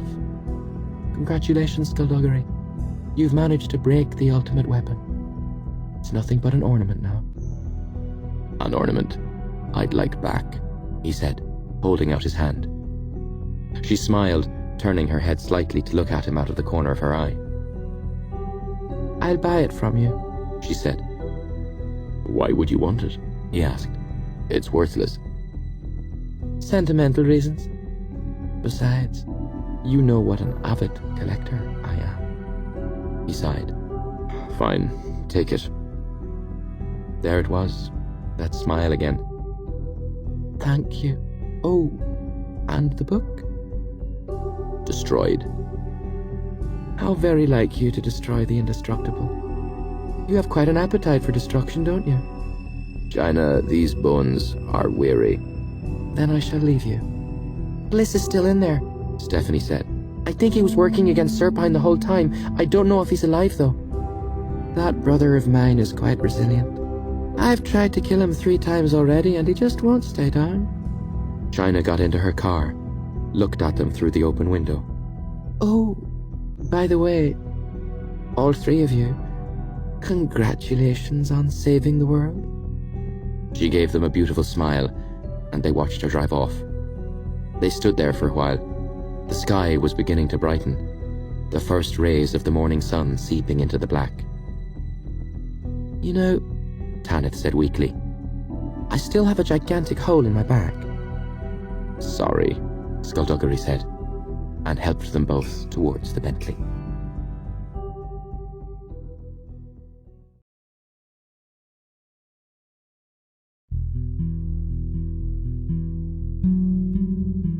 Somewhere in Haggard, a dog was barking. Somewhere, a driver beeped his horn, and somewhere else people were laughing. It was a Friday night, and music drifted to Stephanie's open window from the bars and pubs on Main Street, snatches of songs, piggybacking on the warm breeze. Stephanie sat in her swivel chair, her foot resting on the bed. Skulduggery had taken her to a friend of his, a cantankerous old man who had mended her broken leg within an hour. It was still stiff, and she couldn't walk on it, but the bruising had gone down, and in another few days it would be like it had never been broken at all. She didn't mind the recuperation period she had been advised to take.